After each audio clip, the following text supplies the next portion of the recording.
तू omega, तू आदि आणि अंत, अनाथ आणि विधवांचा कैवार घेणारा आमचा जिवंत देव, निराश्रितांचा आश्रय, राजांचा राजा, प्रभूंचा प्रभू, कोरड्या भूमीला हिरवगार आणि टवटवीत करणारा, खडकातून पाणी देणारा, तांबड्या समुद्राला दुभागणारा, लाजराला जिवंत करणारा अद्भुत देव, सामर्थ्यवान देव, सैतानाचं मस्तक ठेचणारा, गल्लथाला चित्काराला लावणारा,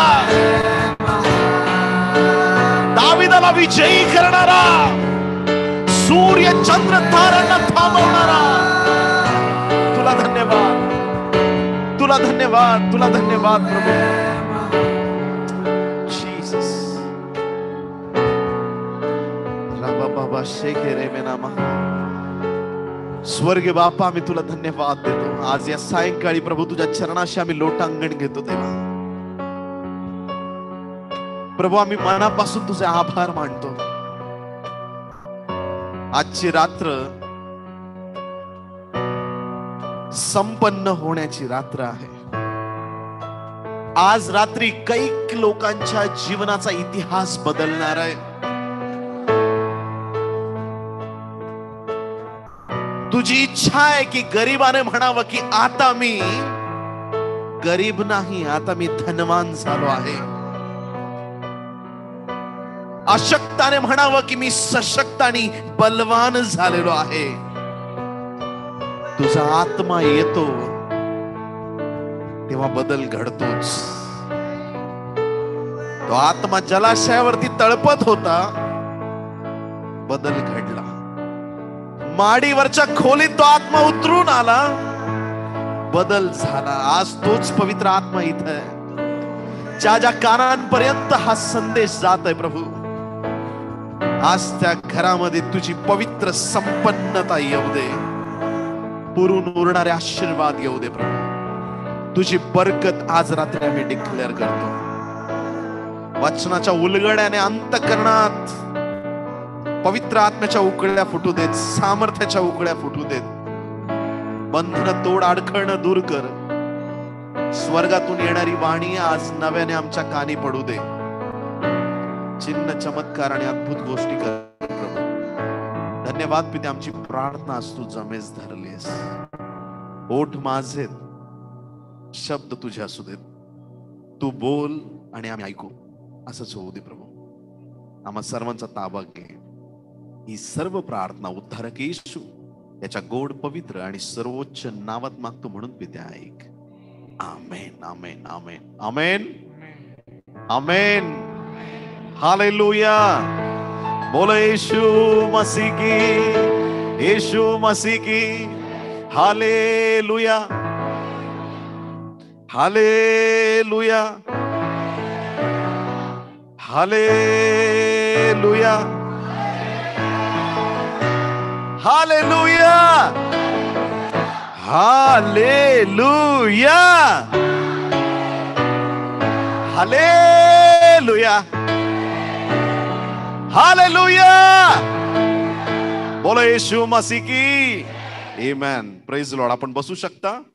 प्रभूची स्तुती असो. आज रात्री ज्या ज्या कानांपर्यंत हा संदेश जात आहे, निश्चित अर्थाने परमेश्वर आज रात्री आपल्या प्रत्येकाची भेट घेणार आहे. प्रभू आपल्या प्रत्येकाला आशीर्वादित करणार आहे. निश्चित अर्थाने हा समय, हा वेळ परमेश्वराने आपल्यासाठी नियुक्त केलेला आहे. Amen, amen, hallelujah. आपल्या एक्साइटमेंट बद्दल प्रभूची स्तुती असो. आणि खरोखर संपूर्ण विश्वात असे लोक नाहीत. मराठी माणसं जेव्हा एक्साइट होतात तेव्हा त्यांची एक्साइटमेंट फार जबरदस्त असते. आमेन, हालेलुया. आणि ही एक्साइटमेंट जगात कुठंच पाहायला मिळत नाही. प्रभूची स्तुती असो. हालेलुया. तर देवाच्या प्रिय संतगणांनो, आज देवाच्या पवित्र उपस्थितीमध्ये आहोत. 14 दिवसांचं ख्रिस्ती कुटुंब हे कॉन्फरन्स 1 तारखेपासून सुरू झालेलं आहे. आणि या कॉन्फरन्समध्ये विभिन्न विषय आतापर्यंत हाताळण्यात आले, जे परिवारासाठी अत्यंत गरजेचे आहेत असे विषय. विषय तसे पुष्कळ आहेत, परंतु आपण काय करतो की घरामध्ये खूप जाळ्या झाले की मग नुसतं फक्त जाळ्या साफ करतो. पण आज या कॉन्फरन्समध्ये एक गोष्ट आपण शिकत आहोत की तो कोळी असतो ना, जो जाळं बनवतो त्याला खलास करायचं. लक्षात ठेवा, परत जाळ्या घरात. पॉइंट आहे बोलण्यात. जो मूळ तुमचा मुद्दा आहे ना, त्याच्याकडे फोकस केलं ना, हे बाकीचा जो पसार आहे तो सगळा निघून जातो. अडचणी निघून जातात, अडखळणं निघून जातात. तर असं या 14 दिवसात त्याच विषयांकडे आपण फोकस केलंय, लक्ष केंद्रित केलेलं आहे. तर अशा अनेक समस्यांविषयी आपण अभ्यास करत असताना एक भयंकर समस्या ख्रिस्ती लोकांमध्ये आपल्याला पाहायला मिळते, आणि ती समस्या म्हणजे आर्थिक अडचण. आर्थिक अडचणीला म्हणजे पैशा पाण्याची अडचण ही बहुतेक वेळा अनेक लोकांच्या जीवनात दिसते.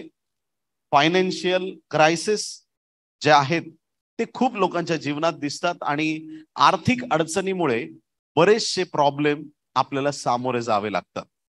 आणि पवित्र लोकांकडून आपण पवित्र संदेश ऐकतो, आणि मला धनसंपत्ती नको असे संदेश ऐकतो, आणि मला फक्तच धार्मिकताच, प्रेज द लॉर्ड, हालेलुया, प्रभूची स्तुती, मला फक्त पवित्रताच, फक्त मला प्रार्थनाच, फक्त आराधनाच, मुलांची शाळेत फी भरायची, तिथं बँकेत उभं राहून आराधना करायची, हालेलुया. तो म्हणाल या येड्या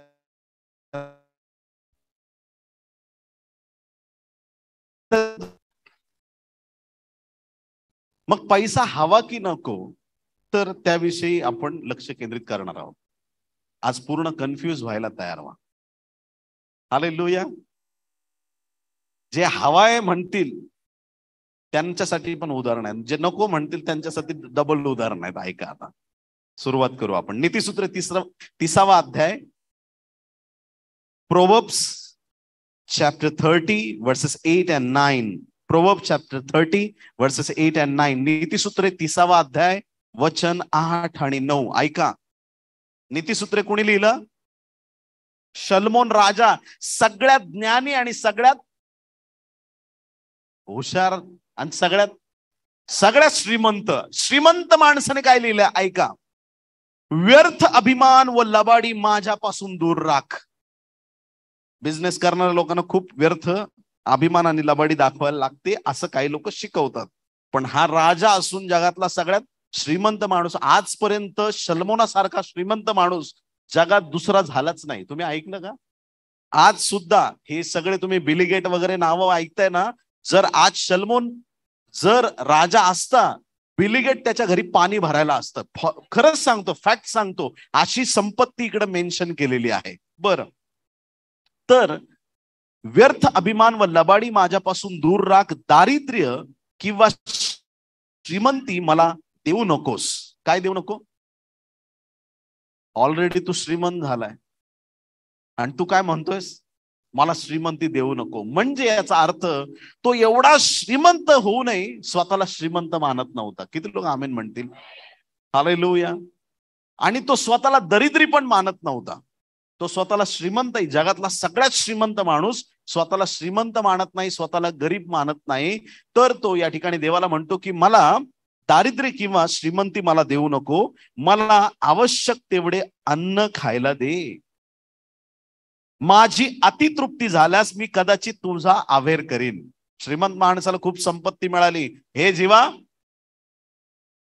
गव्हर्नमेंट नोकरीसाठी लोक रडून उपास प्रार्थना करतील, बिझनेस सुरू होण्यासाठी उपास प्रार्थना करतील, पण जशी नोकरी किंवा व्यवसाय जोरात चालू झाला की हे जीवा खा पी मजा कर. मग त्या मूर्खाबद्दल पुढे बायबलमध्ये सांगते ते तुम्हाला ठाऊकच आहे.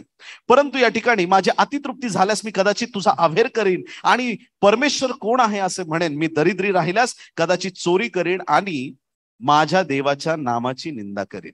गरीब असलो तरी देवाला दोष देईल, फार श्रीमंत झालो तर तुला विसरून जाईल. तर मला असं बरोबर मध्यभागी ठेव. हालेलुया. फार श्रीमंत नको, फार गरीब नको. असं कोण म्हणतोय?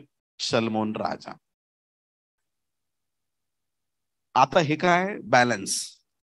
आणखीन एक वचन, मत्तय 19वा अध्याय 23 आणि 24 वचन. मी ठरवलंय तुम्हाला चांगलं कन्फ्यूज करायचं, म्हणून लक्ष देऊन ऐका. ठीक आहे.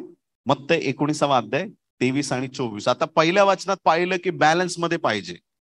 फार श्रीमंत पण नाही बनायचं, फार गरीब पण नाही बनायचं, मध्ये राहायचं. ठीक आहे. आता बघा मत्तय 19, 23 आणि 24. तेव्हा येशू आपल्या शिष्यांना म्हणाला, मी तुम्हाला खचित सांगतो, स्वर्गाच्या राज्यात धनवानाचा प्रवेश होणे कठीण आहे. सगळ्यांनी म्हणा कठीण आहे. जरा थोडा मोठ्या आवाजात म्हणा कठीण आहे. कोणाचा प्रवेश होणं? धनवान व्हायचं तुम्हाला? स्वर्ग नको? हेच तर शिकवलंय आजपर्यंत. ऐका. तेव्हा येशू आपल्या शिष्यांना म्हणाला, मी तुम्हाला खचित सांगतो, स्वर्गाच्या राज्यात धनवानाचा प्रवेश होणे कठीण आहे. मी आणखी तुम्हाला सांगतो, देवाच्या राज्यात धनवानाचा प्रवेश होणे ह्यापेक्षा उंटाला सुईच्या नाकातून जाणे सोपे आहे. सुईचं नाक पाहिलं? म्हातारा लोकांना बघायचं दोरा वावताना, याशी सुई.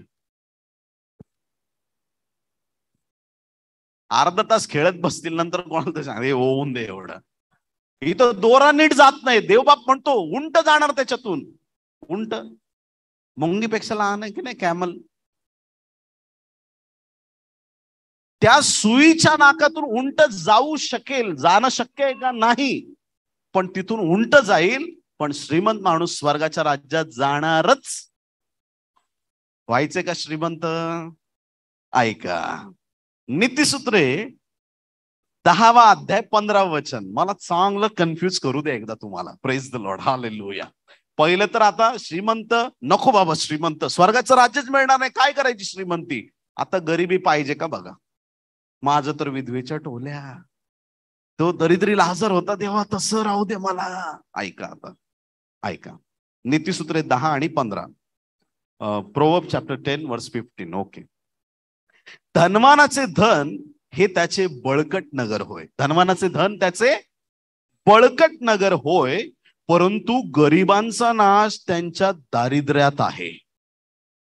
गरिबाचा नाश दारिद्र्यात आहे. गरिबाचा नाश दारिद्र्यात कसा आहे? गरिबाचा नाश दारिद्र्यात कसा आहे? जर एखाद्याकडे पैसे आहेत, तो अधिक चांगल्या रीतीनं गोष्टी करू शकतो. पैशामुळे त्याचं जीवन अधिक सुख सुविधांनी युक्त असं होऊ शकतं. गरीबाकडे 10 रुपयात वडापाव खाऊन खाऊन, हायपर ऍसिडिटी होऊन होऊन, आजारी पडून पडून, रस्त्यावरच खाऊन खाऊन लवकर तो स्वर्गाला जाणार का? कारण त्याच्याकडे पैसा कमी आहे. गरीब आहे, तो दरिद्री आहे. त्या दारिद्र्यामुळे त्याच्या जीवनामध्ये त्याला मोठ्या गोष्टी पाहता येत नाही. ज्याच्याकडे पैसा आहे तो लक्झरियस गाडीमधून येणार. त्याचा पैसा त्याचा बळकट गड आहे, दुर्ग आहे असं बायबलमध्ये सांगितलं. त्याच्या पैशामुळे त्याला बऱ्याच गोष्टींमध्ये आनंद प्राप्त करता येऊ शकतो. अशा काही फॅमिलीज आपल्या भारत देशामध्ये आहेत. हैदराबाद मध्ये बिर्याणी खायला गेले ना, पान खायला स्वतःच्या हेलिकॉप्टरने कलकत्त्याला जातात. असे काही लोक आपल्या देशात आहेत. एकाच दिवसात पूर्ण दिल्ली वगैरे सगळं फिरून परत संध्याकाळी घरी येतात. लंच एकीकडे, डिनर एकीकडे, अख्ख्या देशात फिरणारे परिवार आता सध्या या देशात आहेत. आणि असे पण लोक आहेत, काय करायचंय हैदराबादी बिर्याणी, आपली खिचडी बरी आहे. धन्य येशू नाम, बोले येशू मसीह की. गरीब आपल्या दारिद्र्यामध्ये त्याचं काय होणार? नाश होणार असं लिहिलेलं आहे. दारिद्र्यात त्याचा काय होणार? नाश होणार. श्रीमंत स्वर्गाच्या राज्यात जात नाही, गरीब दारिद्र्यात नाश होणार. आता काय करायचं काय?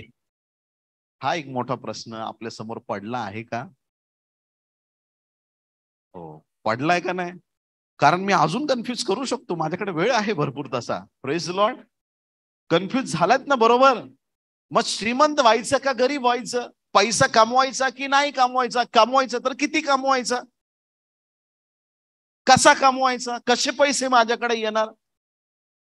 कोणाला लुटू? कुठून घेऊ? काय करू? पैसे कसे येणार माझ्याकडे? आणि गरीब व्हायला सांगतंय बायबल, तर आज नंतर मग पैसे कुणाला वाटू? अकाउंट नंबर देतो नंतर थोड्या वेळात. करायचं काय? श्रीमंत व्हायचं की गरीब? आणि ना नेहमी ख्रिश्चन लोक या सगळ्या गोष्टींमध्ये कन्फ्यूज झालेले आहेत. बायबलच्या वचनाचा वेळोवेळी विपर्यास करून मागून मागून नाही मिळालं ना, देवा मी गरिबीतच राहायला तयार आहे. आणि एखाद्याला भरपूर मिळतं, देवाला विसरून जातो आणि सोडून देतो. कन्फ्युजन मध्ये खूप ख्रिस्ती लोक आजही जीवन जगत आहेत. पैसा हवाय, किती हवाय, हवाय की नकोय, सगळ्या गोष्टींमध्ये कन्फ्युजन आहे. तर आता काही उदाहरणं देतो. तुम्हाला माहिती आहे दरिद्री लाजार मेला तसा कुठं जाऊन पोहोचला? पण कुठं? आब्रामाच्या, हे महत्वाचं आहे. म्हणजे आब्राम कुठं आहे? स्वर्गात की नरकात? बोलायचं बिंदास, कन्फर्म. अरे काय बोलताय तुम्ही? आब्राम स्वर्गात आहे? आहे का नक्की? कन्फर्म. तिथं लाजर पोहोचला, आब्रामाच्या उराशी जाऊन पोहोचला आणि त्याला आग नव्हती, शांतीत होता, श्रीमंत आगीमध्ये होता. बरोबर की नाही? म्हणजे आब्राम स्वर्गात देवाच्या उपस्थितीत, त्या उपस्थितीत जाऊन लाजर पोहोचला. आता आब्रामाबद्दल एक गोष्ट बोलू का? बोला म्हणा, बोला पास्टर बोला. उत्पत्ती 13वा अध्याय 2रं वचन. फास्ट वाचावं लागणार आहे कारण आपल्याकडे वेळ कमी असतो आणि खूप गोष्टी आपल्याला बोलायच्या. चला, उत्पत्ती, जेनेसिस चॅप्टर 13 वर्स 2, उत्पत्ती 13 आणि 2 ऐका. तो कळप रुपे व सोने यांनी, तो कळप, कळप म्हणजे कॅटल, सगळी जनावरं.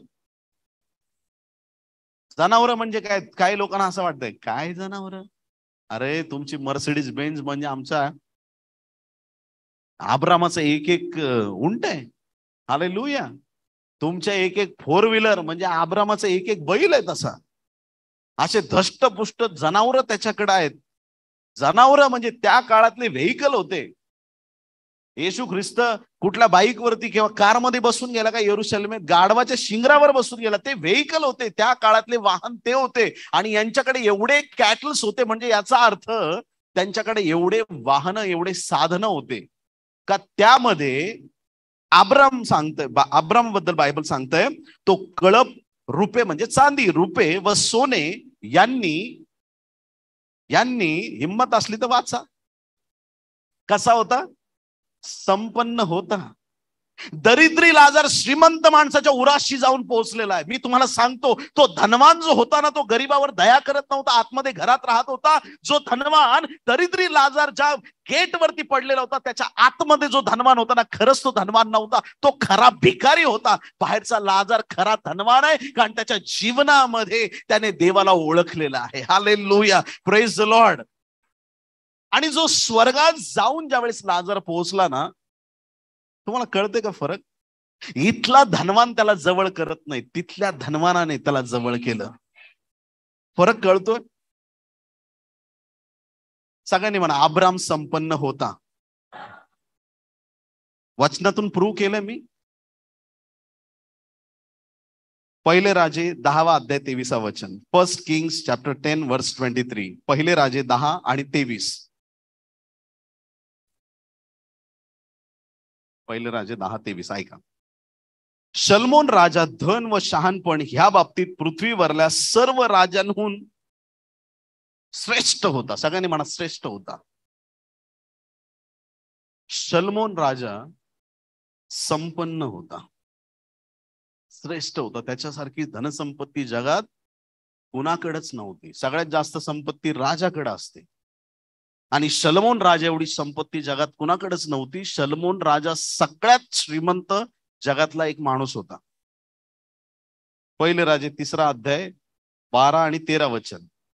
म्हणून मी तुझ्या म्हणण्याप्रमाणे करतो, मी तुला बुद्धिमान व विवेक चित्त देतो. तुझ्यासारखा पूर्वी कोणी झाला नाही व पुढे होणार नाही. एवढेच नव्हे तर तू मागितला नाही असा आणखी एक वर तुला देतो, धन, सगळ्यांनी म्हणा धन, आणि वैभव. Praise the Lord, hallelujah. याचं नाव येतच दर मीटिंग मध्ये.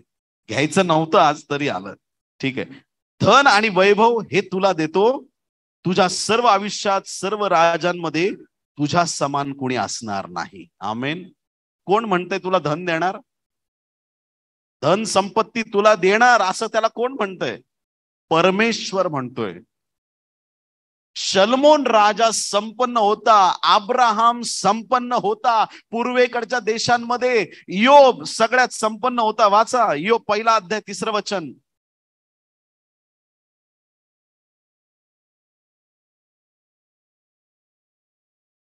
योब 1 अध्याय 3 वचन. 7,000 मेंढरे, 3,000 उंट, बैलाच्या 500 जोड्या, 500 गाढवी, एवढे त्याचे धन होते आणि त्याचा परिवार फार मोठा होता. असा तो पूर्व देशातल्या सर्व लोकात थोर होता. किती लोक आमेन म्हणतील? पूर्वेकडच्या सगळ्या देशांमध्ये कोण थोर होता? योब. सगळ्यांनी म्हणा, योब संपन्न होता, अब्राहम संपन्न होता, शलमोन राजा संपन्न होता. उत्पत्ती 26 अध्याय 12 आणि 13 वचन. थोडं फास्ट जायला लागणार आहे, लवकर लवकर हे करा पटकन. जे पोस्ट करू शकतात ऑनलाईन मीटिंग मध्ये वचन पोस्ट करा, कारण लोकांचे मेसेज येत आहेत मला वचन काय होतं. जे WHM चे लीडर्स आहेत ग्रुपमध्ये जाऊन पटकन ऑनलाईन मध्ये वचन पेस्ट करा. ठीक आहे. तर उत्पत्ती 26, genesis chapter 26, genesis 26 versus 12 and 13. उत्पत्ती 26 12 आणि 13. इसाक आणि त्या देशात धान्याची पेरणी केली आणि त्याला त्याच वर्षी 100 पीक मिळाले आणि परमेश्वराने त्याचे कल्याण केले. तो थोर झाला आणि उत्तरोत्तर उत्कर्ष पाहून मोठा. हिम्मत असली तर बोला की हो. उत्तरोत्तर उत्कर्ष पाहून मोठा संपन्न झाला. इसाक कोण आहे? अब्रामाचा मुलगा आहे. बाप तसा बेटा, कुंभार तसा लोटा. कुंभार जर बरोबर नसला तर लोटा पण त्याच्याकडे घेऊ नका. कळतंय आपल्याला? बाप जसा आहे, बाप श्रीमंत होता, इसाक पण कसा आहे? श्रीमंत आहे. बापावरचे आशीर्वाद मुलाला प्राप्त झालेत असं म्हणता येईल तुम्हाला. काय ऐकतोय आपण हे? अब्राम संपन्न, योब संपन्न, शलमोन राजा संपन्न. काय हे? इसाक संपन्न. बरं, तुम्ही संपन्न होता, तुमच्यामुळे तुमच्या आजूबाजूचे लोक पण संपन्न होतील का? मी तुम्हाला सांगतो, देवाच्या दासाच्या शेजारी भिकाऱ्याला आणून जरी बसवलं ना तरी तो संपन्न होईल असं सामर्थ्य पवित्र आत्म्यात आहे. काय लोकांना पटलं नाही, गपचूप आहे, ऐका, वचनातून दाखवतो तुम्हाला. चला या. उत्पत्ती 30 अध्याय 27 वचन. जेनेसिस चॅप्टर 30 वर्स 27. जेनेसिस 30:27. उत्पत्ती 30 आणि 27 ऐका. तेव्हा लबान त्याला म्हणाला. लबान म्हणजे कोण आहे? कोणाचा सासरा आहे? बरं, ठीक आहे. हा याकोबाचा सासरा आहे. आणि या ठिकाणी बायबल काय सांगतं ऐका. तेव्हा लबान त्याला म्हणाला, म्हणजे याकोबाला म्हणाला, तुझी माझ्यावर कृपादृष्टी असल्यास राहायचे कर. जावय बापू जाऊ नका. ऐकताय का? Praise Lord. काय म्हणतो सासरा? लबान विधर्मी आहे. आता हे मला कुठून कळालं? तुम्ही म्हणाल लबान विधर्मी, हे तुम्हाला कुठून कळालं? नंतर ज्यावेळेस राहेलीने मूर्त्या चोरून आणल्या होती की नाही, मूर्ती पूजा करणारा धार्मिक आहे की विधर्मी आहे? तुम्ही सांगायचं. हा, लबान विधर्मी होता. माणूस आहे आणि बायबल इथं सांगतं. तेव्हा लबान त्याला म्हणाला, तुझी माझ्यावर कृपादृष्टी असल्यास राहायचे कर. तुझ्यामुळे परमेश्वराने माझे अभिष्ट केले आहे हे मला शकून पाहून कळले आहे. आमेन. शकून पाहून म्हणजे काय? शकून पाहणारे असतात, माहित आहे का नाही? तुम्ही जात नाही मला माहिती आहे, पण ऐकलंय की नाही काही? हा, शकून पाहणारे ते रस्त्यावरती लोक पोपट घेऊन बसतात. त्यांना त्यांचं भविष्य माहित नाही, पण ते लोकांचं फार सांगतात. आणि तुमचं भविष्य पोपट ठरवतो, ह्याच्यासारखं मोठं दुःख काही नाही. Praise the Lord. अरे हे काय नाटक आहे बरं. काही शकून पाहणारे लोक असतात.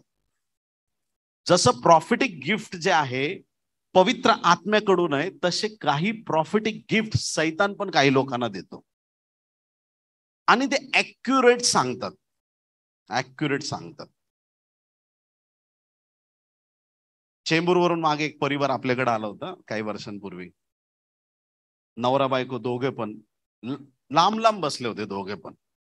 आणि प्रेयर मध्ये शेवटच्या त्या बहिणीला पण बोलवलं आणि त्या भावाला पण बोलवलं. ते पहिल्यांदा आले होते आणि दोघांना उभं केलं आणि त्यांच्याबद्दल प्रॉफेसी झाली. तुमच्या दोघांवरती पण प्रभाव आहे. देवाला प्रभू तुम्हाला मुक्त घुमायला लागले, हे ते बरंच काय काय. आणि म्हटलं तुमच्यासाठी विशेष प्रार्थनेची गरज आहे, देवाला सोडू नका. खुश झाले लोक. इथं खूप ऍक्टिंग करतात. Praise the Lord. बोला येशू मसीह की. आणि सगळे ऍक्टिंग बिक्टिंग झाले. अरे काय तुम्ही बरोबर ओळखलं. आणि तुम्हाला एक गोष्ट माहिती आहे का, मला विचारता. आम्ही दोघं नवरा बायको आहेत. बोललो प्रेज द लॉर्ड, हालेलुया, प्रभूची स्तुती. आणि इथून गेले. इथून गेल्यानंतर लगेच शुक्रवारी दर्ग्यामध्ये गेले आणि एका बाबाकडे जाऊन बसले. आणि बाबा समोर बसले तर बाबा म्हणे तुम दोनों इधर आओ, इधर बैठो. मग ते बाबा समोर बसले. म्हणले तुम्ही काल कुठे गेला होतात का? म्हणे आम्ही चर्चला गेलो होतो. उठा आणि तिकडच जा, परत परत इथे येऊ नका. बोले येशू मसीह की. मांत्रिकाने त्यांना सांगितलं काल जिथं तुम्ही गेला होता तिथं तुमच्यासाठी सुटका आहे, बाकी तुम्हाला सुटका कुठे मिळणार नाही. परत इकडे येऊ नका. तुम्ही ऐकताय चर्च? तुम्ही जागेत सगळे? असा शकून पाहणारा व्यक्ती या लबानाला भेटला आणि त्याला विचारलं माझी एवढी प्रॉस्पेरिटी कोणामुळे? जावई बापू, त्यांना जाऊ देऊ नका. हालेलुया. जावायला जाऊन विनंती करतो की तुझ्यामुळे देवाने माझ्या अभिष्ट केले, तू मला सोडून जाऊ नको. देवाच्या प्रिय लोकांना, तुम्ही संपन्न व्हालच व्हाल, पण जे तुमच्याशी जोडलेत ना ते सुद्धा कंगाल राहणार नाहीत. तुम्ही संपन्न व्हालच व्हाल. तुमचे शेजारी पाजारी पण आशीर्वादित होतील. तुमचे नातेवाईक पण आशीर्वादित होतील. तुमच्या गल्लीतले, तुमच्या एरियातले, तुमच्या आजूबाजूचे लोक पण आशीर्वादित होतील. कारण की दिवा चमकल्यानंतर तो म्हणत नाही मला 2 फुटापर्यंत चमकायचंय. हा प्रकाश माझ्या जिवंत देवाचा आहे. जितका तुमच्यावरती प्रकाश आहे त्या प्रकाशाने अख्खी मुंबई लखलखत आहे, महाराष्ट्र झळकत आहे. त्या प्रकाशाने जग प्रकाशमान झालेलं आहे, कारण तुम्ही जगाचा प्रकाश आहात. आमेन. देवाची स्तुती असो. याकोब पण संपन्न झालाय. ऍक्च्युली आता वेळ नाहीये तेवढा वाचायला, कारण मला पैसे कसे कमवायचे हे पण शिकवायचं ना आज. Praise the Lord. एका सेशन मध्ये आपल्याला पूर्ण करायचं सगळं. तर मी कुठपर्यंत होतो आता? इसाक पण संपन्न, याकोब संपन्न, आणि याकोबामुळं लबान पण संपन्न. बर, दावीद कसा संपन्न झाला ते बघा. 1 शमूएल 17 आणि 25 मध्ये. 1 सॅम्युएल चॅप्टर 17 वर्स 25. 1 सॅम्युएल चॅप्टर 17 वर्स 25. संपन्नता कशी सुरू झाली ऐका. 1 सॅम्युएल चॅप्टर 17 वर्स 25. इस्रायल लोक म्हणू लागले, हा चालून आलेला पुरुष तुम्ही पाहिला ना, तो इस्रायलाची निर्भत्सना करायला आला आहे.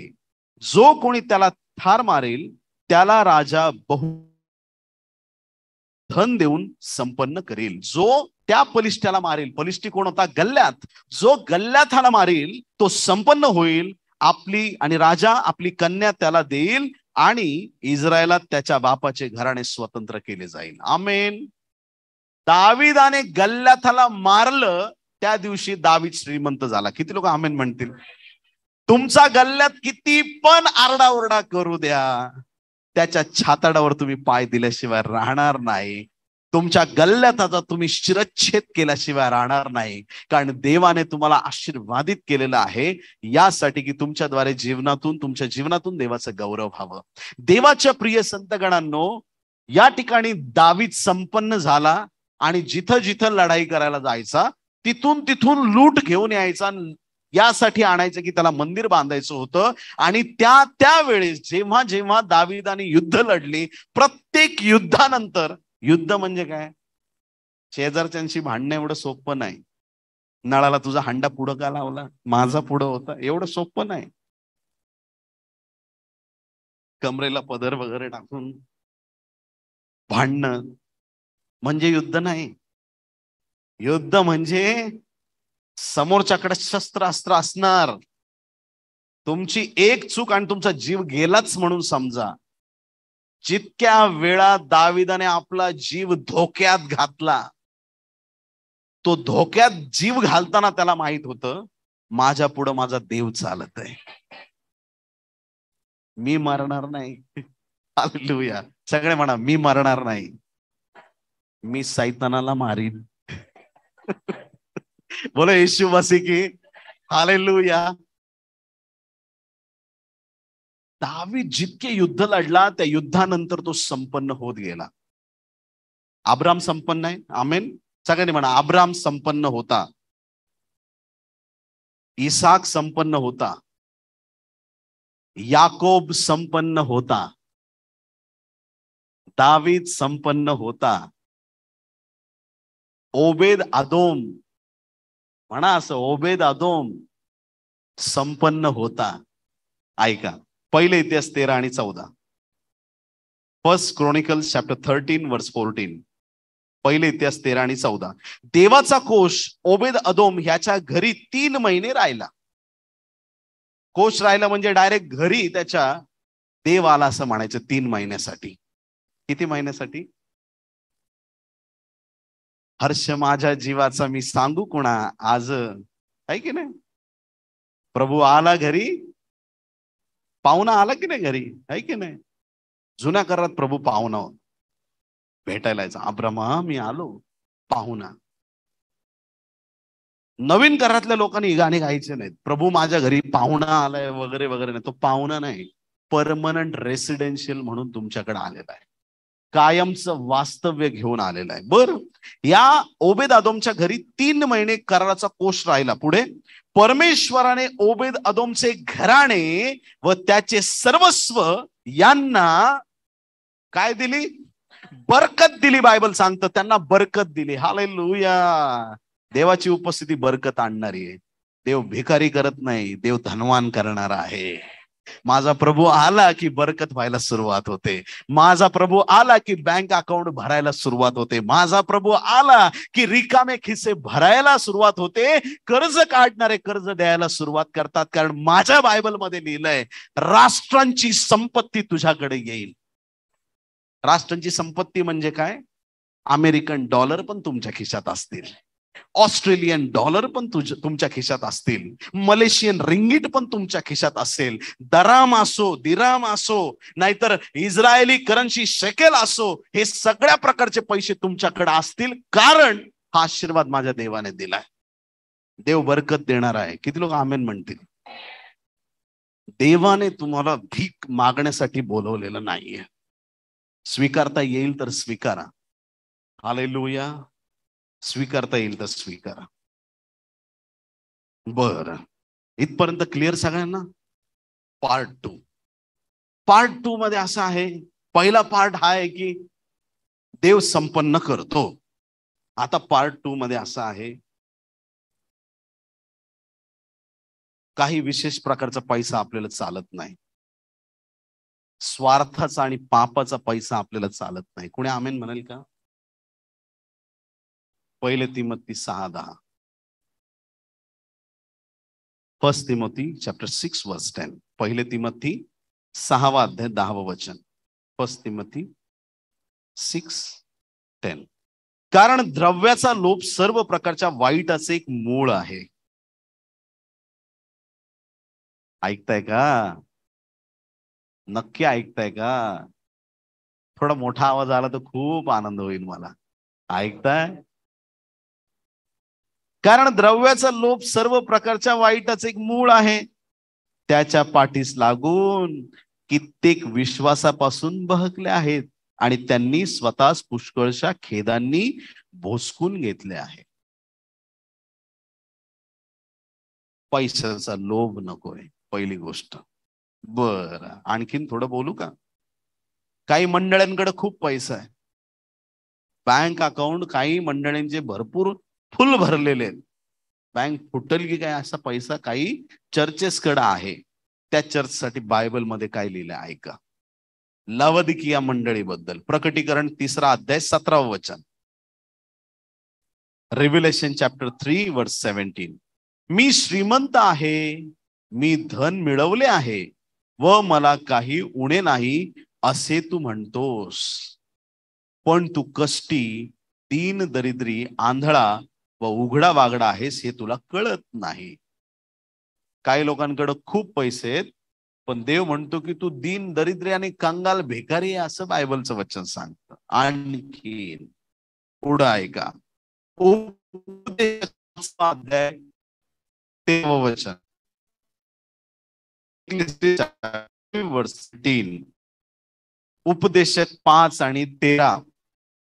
धनिक धन राखून ठेवतो ते त्याच्या हानीला कारण होते. धनिक धन राखून ठेवतो ते कशाला कारण होते? त्याच्या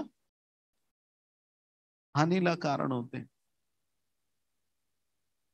हे एक मोठे अनिष्ट भूतलावर माझ्या दृष्टीस पडले. ज्या वेळेस लोक खूप दागिने घालून मिरवतात आणि खूप पैशाचा दिखावा करतात, ते बेसावध असतात, त्यांच्यावरती दरोडेखोराचा हल्ला होतो. त्यांना वाटेत चोर आणि लुटारू गाठतात. का? कारण तुम्ही इन्फॉर्मेशन दिलेली आहे त्यांना, हे सोन्याचं दुकान आपल्याकडे आहे, तुम्ही एनी टाइम येऊन लुटू शकता. तुम्ही स्वतः सांगितलंय, you are most welcome, come and steal whatever you want. या तुम्ही, हे सगळं तुम्हाला देण्यासाठीच तर कमावलंय मी. काही लोक लग्नामध्ये जातात, अख्खं सोन्याचं दुकान घालून जातात, प्रत्येक बोटात अंगठ्या. बरं झालं देवा 10 बोट आहेत, जर का 5-50 असते तर ह्यांनी सगळ्या बोटात अंगठ्या घातल्या असत्या.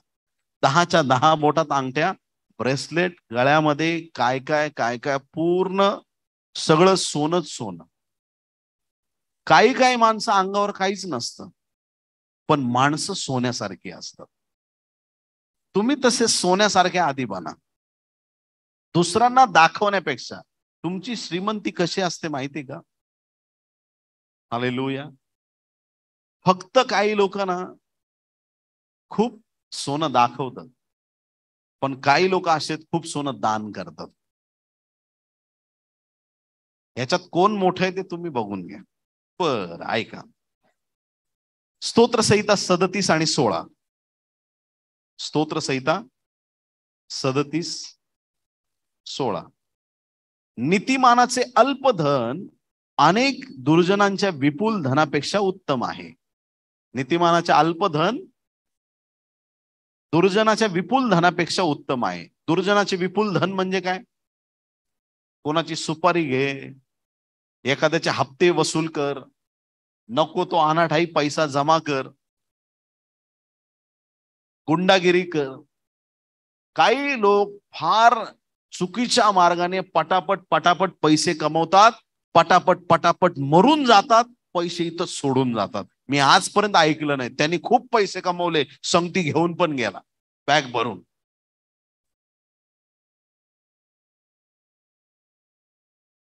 ज्याला पैसे कमवायची, चुकीच्या मार्गाने पैसे कमवायची घाई आहे, त्या घाईमध्ये खूप लोकांनी आपलं जीवन स्वतःचं बर्बाद करून घेतलेलं आहे. हेच तर बायबलमध्ये इथे लिहिलंय. दुर्जनांचे विपुल धन असलं तरी ते देवाच्या लोकांचं थोडं जरी असलं ते उत्तम असतं. दुर्जनांसारखं आम्हाला धन नको. यिर्मया 17 अध्याय 11 वचन ऐका. जर्माया चॅप्टर 17 वर्स 11. यिर्मया 17 आणि 11. तितर पक्षी आपण न घातलेली अंडी उबवतो. तितर पक्षी आपण न घातलेली अंडी उबवतो. दुसऱ्याच्याच अंड्यावर जाऊन बसलाय, दुसऱ्याची अंडी उबवतो.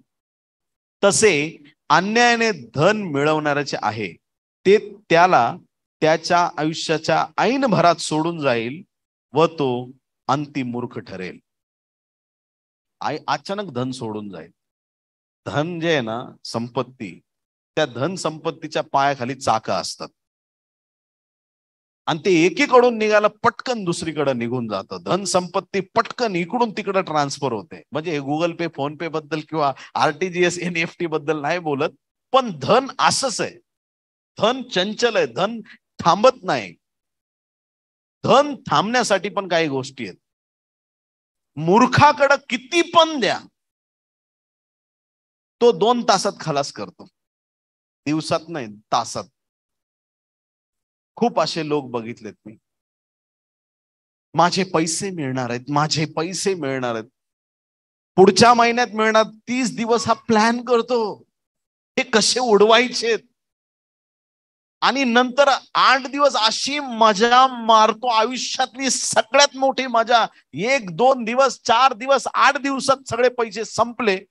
आता परत काय माहित कधी मिळणार आहेत. परत होता तसंच. अशा मूर्ख लोकांना तुम्ही करोडो रुपये द्या, त्यांच्यासाठी ते व्यर्थ आहेत. त्यांच्यासाठी ते व्यर्थ आहेत. आलेला माल जो पटकन खलास करून टाकतो, त्याच्यासारखा वेडा कोणी नाही. हेच तर लिहिलं इकडं. नीतिसूत्र 13 आणि 7, प्रोव्हर्ब्स चॅप्टर 13 वर्स 7. कित्येक असे आहेत की ते श्रीमंतीचा आव आणतात. कशाचा आव आणतात? असं कोणी आठवतंय का तुम्हाला? नाव सांगू नका. श्रीमंत नाही, पण श्रीमंतीचा दिखावा करते. असं लोकांना दाखवतात आम्ही खूप श्रीमंत आहोत. कित्येक असे आहेत की ते श्रीमंतीचा आव आणतात, तरी त्यांच्या जवळ काही एक नसते. खिशे रिकामे, बँक रिकामी, घर रिकाम, तिजोरी रिकामी, डोकं सगळं रिकाम आहे त्याच्याकडे. काय त्याच्याकडे? सगळं रिकाम.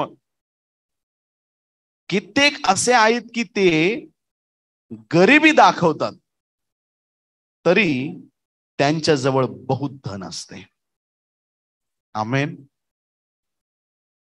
काही लोक खूप दिखावा करतात, मी श्रीमंत आहे, श्रीमंत आहे, पण त्यांच्याकडं श्रीमंती नसते. ते दरिद्री असून फक्त दिखावा करतात. दरिद्री असून खूप दिखावा करतात. बेंटेक्स घालून सगळ्या जगापुढे उड्या मारतात.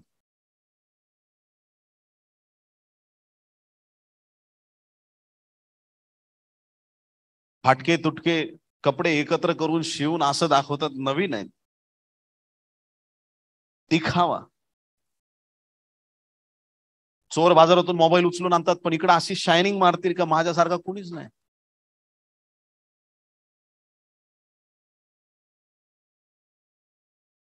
ऍपलचा फोन घेऊन चालतील, फोन हातात घेतल्यावर कळतं हे फक्त ऍपलचा कव्हर आहे, आतमध्ये थर्माकॉल आहे. त्या थर्माकॉल वरती हा अर्धा तास बोलत होता आधी.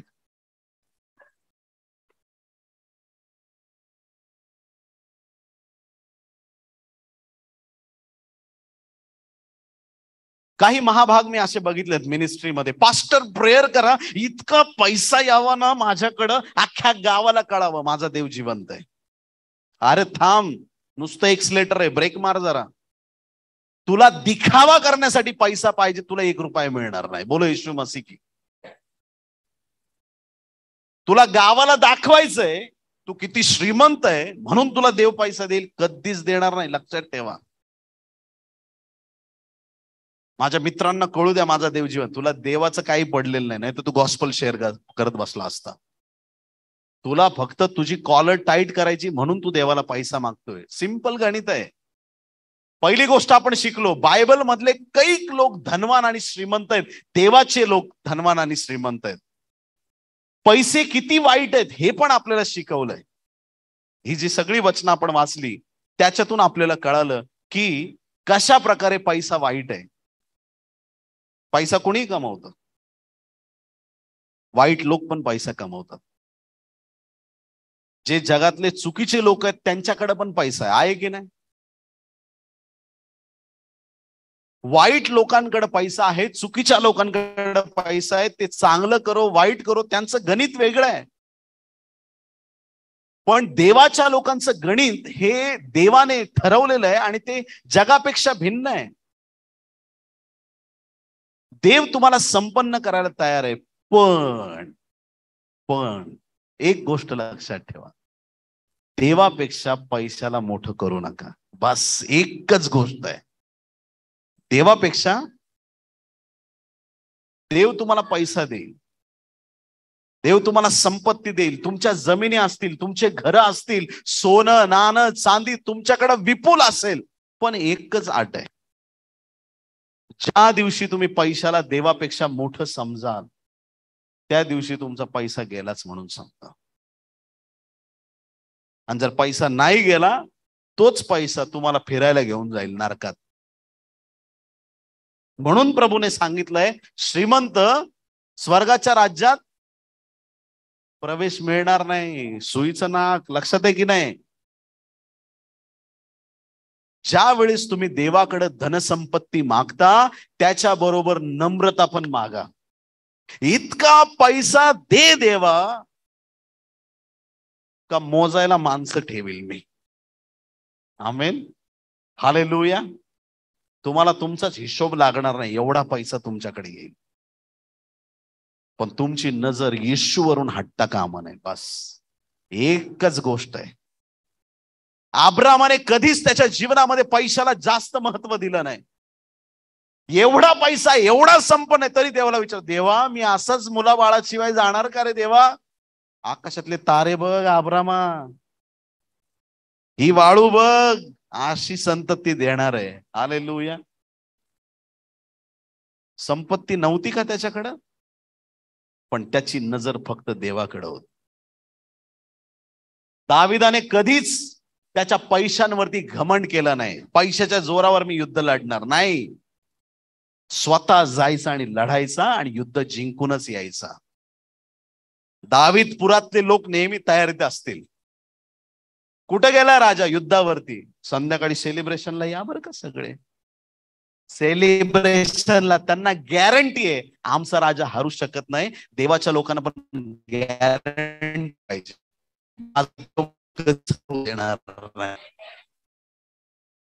पाऊल टाकलं की विजयी होणारच. आमेन, हालेलुया. तर संपत्ती आम्हाला पाहिजे, पण त्या संपत्तीला मोहाने आम्ही पाहणार नाही. किती लोक आमेन म्हणतील? मोह नको, संपत्तीच्या मागे नाही धावायचं. आमेन, हालेलुया. या शेवटच्या काळात देवाची इच्छा आहे मंडळीला संपन्न करण्याची. देवाची इच्छा आहे देवाचे लोक भरपूर धनवान व्हावेत, खूप श्रीमंत व्हावेत. जेव्हा जगातल्या लोकांचे पगार 30,000 40,000 असतात, तुमचे 30 किंवा 40 लाख कमीत कमी असावं ही देवाची इच्छा आहे. कमीत कमी तुमच्याकडे करोडो करोड असावे तुमच्या अकाउंट वरती, ही देवाची इच्छा आहे. एक माणूस असा चर्च मधून उभा राहायला पाहिजे, नरेंद्र मोदीला फोन करून म्हटलं पाहिजे, या भारत देशावर किती अब्ज कर्ज आहे ते मी एकटा फेडून टाकतो, टेन्शन घेऊ नका. अशी श्रीमंती तुमच्याकडे यायला तयार आहे, कारण तुम्हाला कळत नाही तुम्ही कुठल्या देवाची सेवा करताय. माझ्या देवाने बायबलमध्ये सगळ्यांना धनवान आणि श्रीमंत केलंय. आमेन. फक्त प्रिन्सिपल चुकलेत किंवा तत्व लोकांचे स्वीकारणं चुकलेलं आहे. नेहमी दरिद्री लाजार आणि गरीब विधवेच्या 2 टोल्या. म्हणजे त्याच्या मागचा उद्देश एकच आहे, श्रीमंती तुम्हाला स्वर्गात नेणार नाही, दारिद्र्यामुळे तुम्ही खाली राहणार नाही. तुमचं देवाबरोबरचं कनेक्शन महत्वाचं आहे. मग त्यात तुमच्या बुद्धिमत्तेचा, देवाने दिलेल्या ज्ञानाचा तुम्ही कसा वापर केला, त्याचा आनंद या जगामध्ये तुम्ही घेऊ शकता. त्यात देवाने मज्जाव नाही केलेला आहे, देवाने थांबवलं नाही. देव तुम्हाला संपन्न करायला तयार आहे. तुम्हाला ऍक्सेप्ट आहे ही गोष्ट? देव तुम्हाला संपन्न करायला तयार आहे. ऐका मंडळीसाठी 2 कोरिंथ 8 अध्याय 9 वचन, 2 कोरिंथियन चॅप्टर 8 वर्स 9. 2 कोरिंथ 8 आणि 9. आपल्या प्रभू येशू ख्रिस्ताची कृपा तुम्हाला माहित आहे. तो धनवान असता तुमच्याकरिता दरिद्री झाला, अशा हेतूने की त्याच्या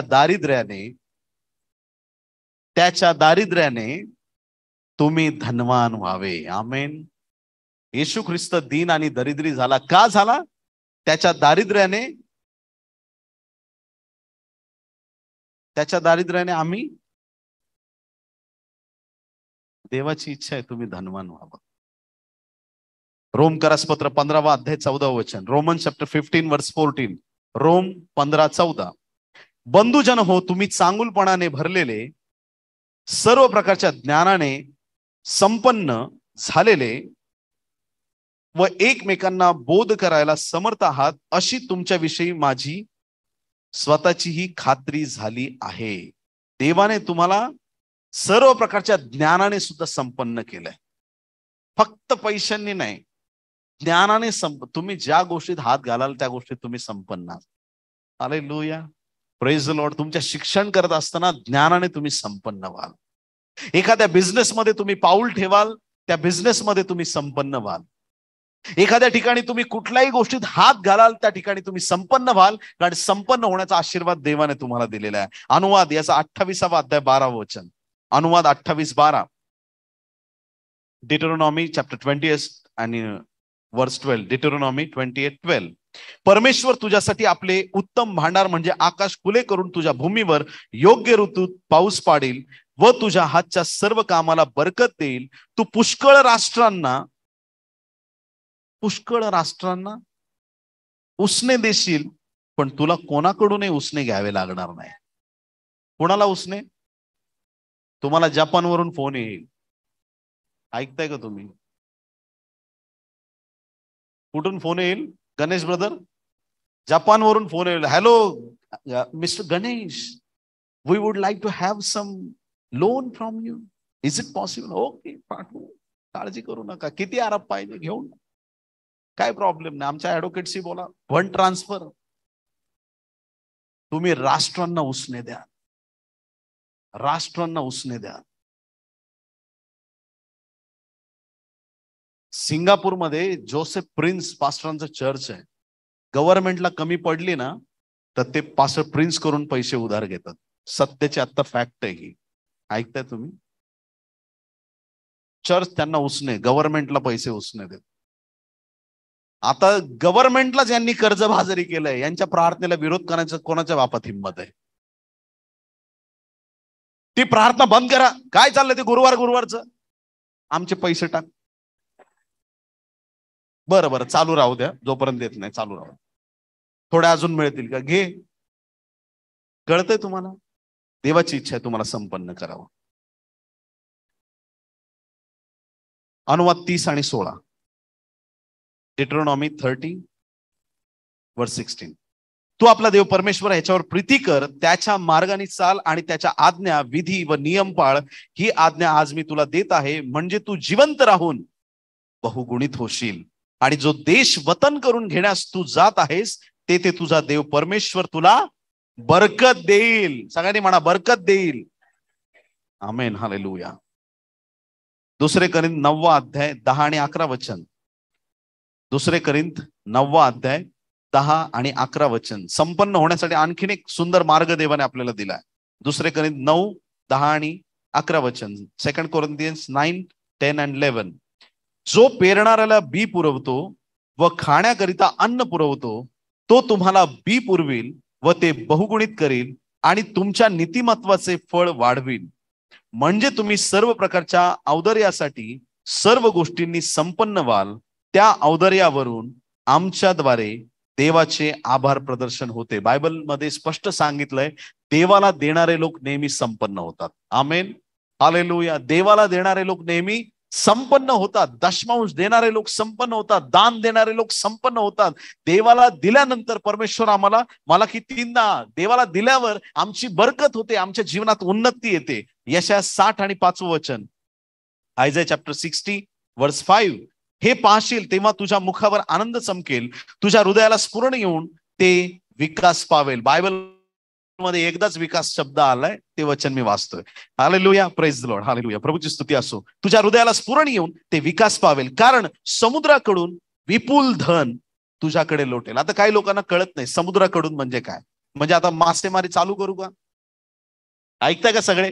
समुद्राकडून माझ्याकडे धन येणार आहे, याचा अर्थ काय? कोण सांगेल मला? दुसऱ्या देशातून असा एक अर्थ घेताय का? बरं, आणखीन काय? ज्यांनी ना रिव्हेलेशन चॅप्टर 13 अभ्यास केलेला आहे, समुद्रातून वर आलेले शॉपत. माहिती तुम्हाला? समुद्रातून वर आलेले श्वापद. समुद्र, त्यावेळेस मी तुम्हाला शिकवलं, समुद्र म्हणजे लोक. समुद्र म्हणजे लोक. त्या ठिकाणी तुम्हाला त्याचं रिव्हिलेशन सांगितलंय का लोक आहेत ते.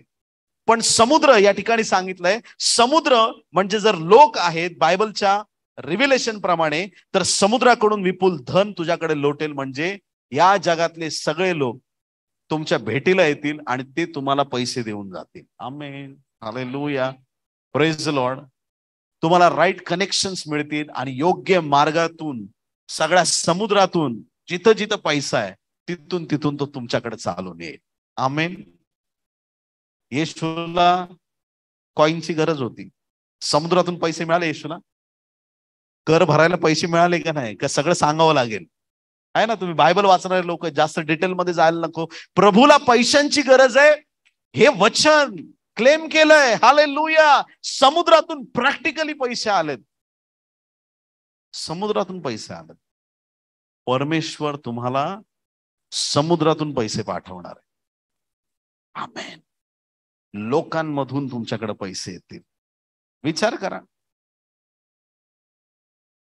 7 अरब लोक आहेत जगात, मोर दॅन दॅट. सगळ्यांनी 1-1 रुपया दिला तरी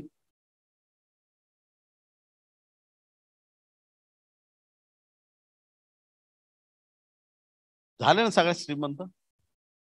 1 रुपया फक्त, जास्त नाही.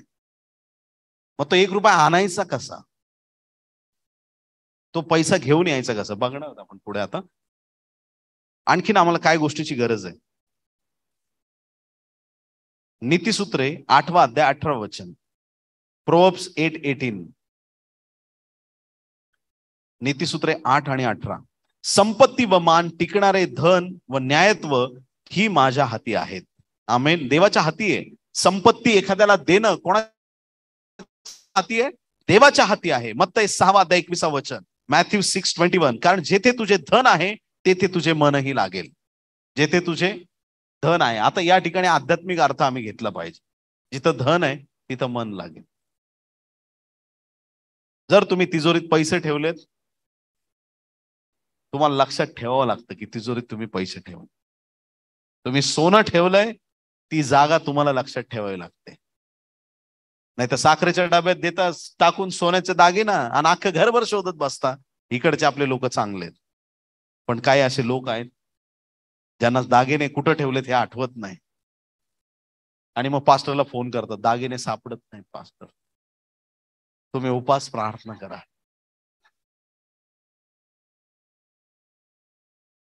बरेच पास्टर त्याच्यामुळे अशक्त झाले. असं करू नका. योग्य ठिकाणी ठेवा. आणि तुम्ही जेव्हा लक्षपूर्वक चांगल्या ठिकाणी ठेवता, तुमचं मन तिकडे लागतं. हो, मी तिथं ठेवलेत, त्या जागेवरती आहेत. पूर्वीच्या काळी लोक जमिनीत धन जपून ठेवायचे, लपून ठेवायचे. अशी जागा आहे जमीन म्हणजे कोणाला कळणारच नाही. आपलं मार्किंग केलं, संपलं विषय, खलास. जमिनीत कुठंतरी जुन्या काळात लोक. आणि ज्याने ठेवलंय तो जर का मेला संपला विषय, काही खरं नाही. अशा ठिकाणी ठेवायचं नाही. पूर्वीच्या काळी हेच चालायचं, लपून ठेवलं जायचं. आणि मग त्याच्या आयुष्यभर लक्षात राहायचंय की माझं मन, मग तू कधीतरी जाणार, बघणार कोणी खोदलंय का नाही, आहे व्यवस्थित आहे, लक्ष देणार, त्या मन लागेल. तसं आमची संपत्ती स्वर्गात आहे आणि आमचं मन स्वर्गाकडे लागलेलं पाहिजे. जगातली कितीही संपत्ती येऊ द्या, त्या संपत्तीने स्वभाव बदलता कामा नये. असे मी खूप लोक देवाच्या सेवेत पाहिलेत. कंगाल खायचे वांदेत, पण देवाने त्यांना लाखोलाख दिलेत. पण जसे देवाने द्यायला त्यांना सुरुवात केली, त्यांचा ऍटिट्यूडच चेंज झाला, बोलणंच बदललं. मग ते टिकणार आहे का? नाही टिकत. खूप लोकांचं, खूप शेकडो लोकांबद्दल ही स्टोरी आहे. नीतिसूत्रे 22:4. प्रोव्हर्ब्स 22:4. नम्रता व परमेश्वराचे भय यांचे पारितोषिक धन, सन्मान व जीवन आहे.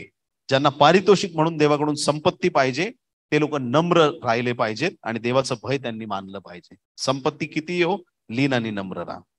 प्रकटीकरण 5वा अध्याय 12 वचन. रेव्हेलेशन चॅप्टर 5 वर्स 12. ते मोठ्याने म्हणत होते, वधलेला कोकरा सामर्थ्य, धन, ज्ञान, बल, सन्मान, गौरव व धन्यवाद हे घेण्यास योग्य आहे. सगळं काही घेण्यास कोण योग्य आहे? येशू ख्रिस्त आहे. धन, सन्मान, सगळ्या गोष्टी तो योग्य आहे. आणि म्हणून जे आपल्याला मिळतंय त्याच्यात आपण त्याचा गौरव केलं पाहिजे. देणारा जो आहे त्याचा आपण गौरव केला पाहिजे, त्याचे आभार मानले पाहिजेत. हे फार महत्वाचं आहे. फिलिपिकरसपत्र 4 अध्याय 12 वचन. फिलिपी 4 आणि 12. दैन्यावस्थेत राहणे मला समजते. तसा उपदेशक लिहिणारा, नीतिसूत्रे लिहिणारा शलमोन राजा जसं बोलतो ना, तसंच पौल या ठिकाणी बोलत आहे. लक्ष देऊन ऐका. फिलिपियन चॅप्टर 4 वर्स 12.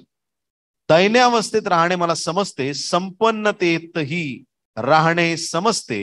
हरेक प्रसंगी अन्न तृप्त असणे व क्षुधित असणे, संपन्न असणे व विपन्न असणे याचे रहस्य मला शिकवण्यात आलेले आहे. आमेन. काय करण्यात आलंय? सगळं देवाने त्याला शिकवलंय. प्रत्येक परिस्थितीत ज्या माणसाला माहित आहे शनिवार रविवार बँक बंद आहे, बँकेत 50 लाख आहेत, पण शनिवार रविवार बँक बंद. शुक्रवारी अचानक गरज लागली, बँक बंद झाली. ठीक आहे, अचानक अकस्मात काहीतरी प्रसंग आला, अचानक गरज लागली. ज्या माणसाला माहितीये की सोमवारी मी 100% बँकेतून पैसे काढणार, कारण माझ्याकडे 50 लाख आहेत ऑलरेडी, तो बिंदास जाऊन कुठूनही पैसे घेऊ शकतो. तो गहाण ठेवील, मित्रांकडून घेईल, व्याजाने घेईल, कर्ज काढेल, पण तो थांबणार नाही. कारण त्याला माहित आहे, तो रडत बसणार नाही, कारण त्याला माहिती आहे ऑलरेडी मी श्रीमंत आहे, फक्त बँक बंद आहे म्हणून मी थांबलोय. आमेन. तसं स्वर्गात पण एक बँक आहे.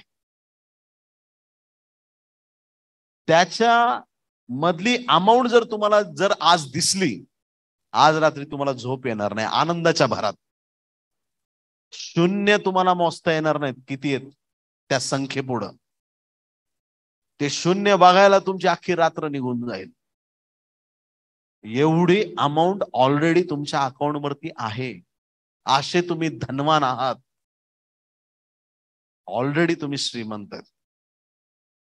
शनिवार रविवार बँक बंद आहे, रडत बसू नका. Praise the Lord. ऍडजस्टमेंट करून पुढे चाला, चालत राहा.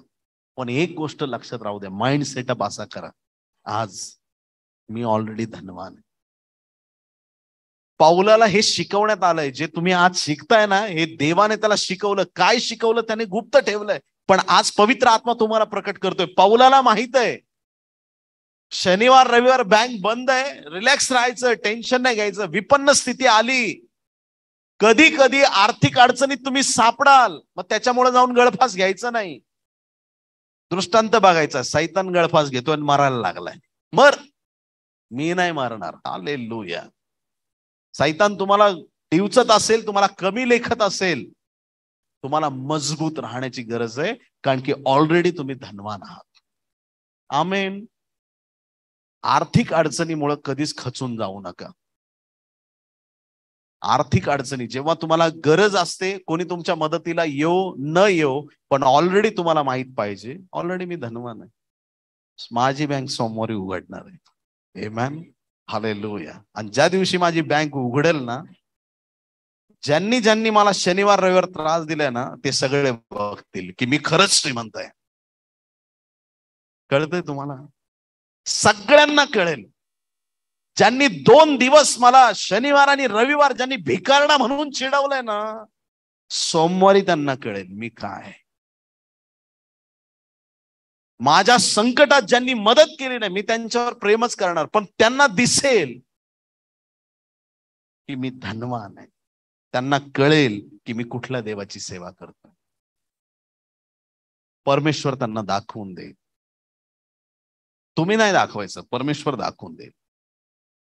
नाही तर सगळे 50 लाखाचे दागिने करून याल, परत सोन्याचं दुकान. देव म्हणाला, रे उगत दिलं याला. हॅलो, कळते आपल्याला? मुद्दे कळाले? 3 मुद्द्यात मी बरोबर डिवाइड करून आपल्याला सांगितलं. आता पैसा कमवायचा कसा? सगळे तयार? नको सांगू? बरं नको तर नको, आपण नेक्स्ट टाइम ऐकायचं सगळ्यांना. ऑनलाईन वाले व्हिडिओज ऑन आहेत ना सगळ्यांचे. Praise the Lord, hallelujah. म्हणा, सांगा पास्टर सांगा. काय तुमच्या बोलण्यात दम नाही, वर्शिप घेऊन टाका, जाऊ आपण. असं म्हणा, सांगा पास्टर. ओके ओके, सांगतो. तुमचा आग्रह एवढा तर ऐका. संपत्ती प्राप्त करण्याचे म्हणजे जनरली दोन साधे सोपे मार्ग आहेत. एक नोकरी, दुसरा व्यवसाय. चांगल्या मार्गाने. वाईट मार्गाने मिळवण्याचे भरपूर साधन आहेत. वाईट मार्गाने चोरी चकारी काय काय काय काय ते सगळं ते मी आज नाही शिकवणार. Praise the Lord. कोणाला शिकायचंय का ते? सीखना है किसी को? पाकिट कसे मारावे, चोरी कशी कर, शिकायचं कोणाला? नको. पहिले जिम लावा, मसल्स डेव्हलप करा, पोलिसांचा मार खायची तयारी करा, मग नंतर ते सेशन होते. असत्य मार्गाबद्दल आपण बोलतच नाही, तर तो विषय सोडून द्या. ते जगातले लोक किती वाईट करून किती कमवो, त्याच्याबद्दल आपल्याला बोलायचं नाही. आणि वाईट मार्गाने कमवलेली जी संपत्ती आहे त्याचा शेवट नेहमी हमखास वाईटच होतो. दारूचे धंदे, जुगारीचे धंदे, वेश्या व्यवसाय, काही पण कुठलाही पाप कर्मातून, जार कर्मातून, पापातून उभारलेला पैसा, एक तर त्या माणसाला एक तर काहीतरी मोठा आजार होतो, फॅक्ट आहे, किंवा काहीतरी गडबड होते. माझ्या मुखातून काही शब्द नको निघायला म्हणून मी जास्त बोलत नाही त्याविषयी, पण नकोय आपल्याला ते, त्याच्याबद्दल बोलणार पण नाही आपण. मग चांगला मार्ग नोकरी किंवा व्यवसाय. बरं, पहिली गोष्ट नोकरी. ज्यावेळेस तुम्ही एखाद्या ठिकाणी नोकरी करता, तुमची उन्नती कशी होईल त्या ठिकाणी. योसेफाच्या लाईफ वरून आपण बघतो की योसेफ जिथं पण काम करायचा फार इमानदारीने करायचा. फारोकडे होता, पोटिफरकडे होता, जिथं जिथं तो होता इमानदारीने त्याने काम केलं. ज्यावेळेस तुम्ही नोकरी करता, तुमच्या मालकाचा फायदा कसा होईल याकडे लक्ष द्या. मालकाला कधीच फसवू नका, कधीच मालकाशी गद्दारी करू नका, किंवा त्याला कुठल्याही प्रकारचा त्रास होईल अशा प्रकारचं कुठलं वर्तन करू नका. एकदम इमानदारीने चोख रीतीनं काम करा आणि आपली इमेज जी आहे ती कामाच्या ठिकाणी चांगली बनवा. आमेन. पहिली गोष्ट. दुसरी गोष्ट, खाडे करूच नका. नोकरी करता तर काय करू नका. खाडे करणाऱ्या माणसाने आजपर्यंत कधीच मालकाचा विश्वास जिंकला नाही. खाडे करणाऱ्या माणसाने कधीच मालकाचा विश्वास जिंकला नाही. खाडे करूच नका, आणि जर करायचं असेल तर सांगून करा. नोकरीबद्दल तिसरी आणि महत्वाची गोष्ट, जर एखाद्या जॉबमध्ये काम नोकरी करताय तिथं उन्नती होत नसेल तर त्यापेक्षा चांगली नोकरी शोधण्याचा नेहमी प्रयत्न करा. पण एखाद्या ठिकाणी तुम्ही काम करत असाल तर कमीत कमी 1 वर्ष तरी काम करा. त्या गोष्टी शिकून घ्या. तुमचा स्वतःचा बौद्धिक, फायनान्शियल सगळ्या बाजूनी स्वतःची वाढ आणि उन्नती करून घ्या, आणि मग तो जॉब स्विच करा. काही काही लोक मधमाशी सारखं असतात, दर आठवड्याला इथं तिथं तिथं तिथं तिथं तिथं तिथं नुसतं.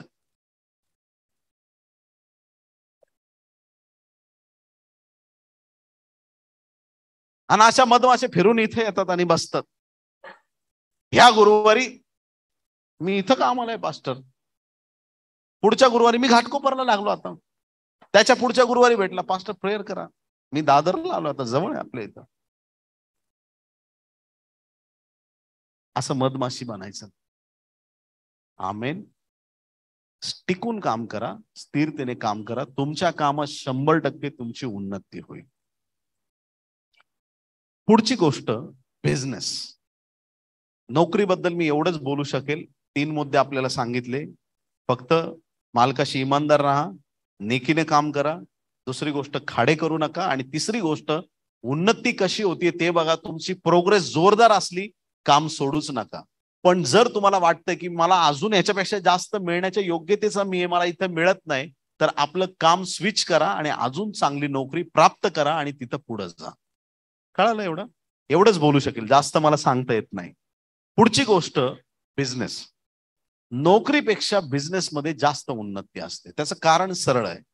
नोकरीमध्ये तुम्हाला पगार ठरवून दिला जातो. तुम्हाला दर महिन्याला 10,000 मिळतील, 15,000 मिळतील, 50,000 काही असेल. पण बिझनेस एक अशी गोष्ट आहे, तुम्ही किती त्याच्या जीव ओताल तेवढा तुमचा बिझनेस जास्त वाढू शकतो. त्याच्यामुळं बिझनेस करणं हे खूप चांगलं आहे. आता काही लोकांना मी व्यवस्थित कन्फ्यूज केलेलं आहे असं मला वाटतं. मग पास्टर नोकरी करू का बिझनेस करू?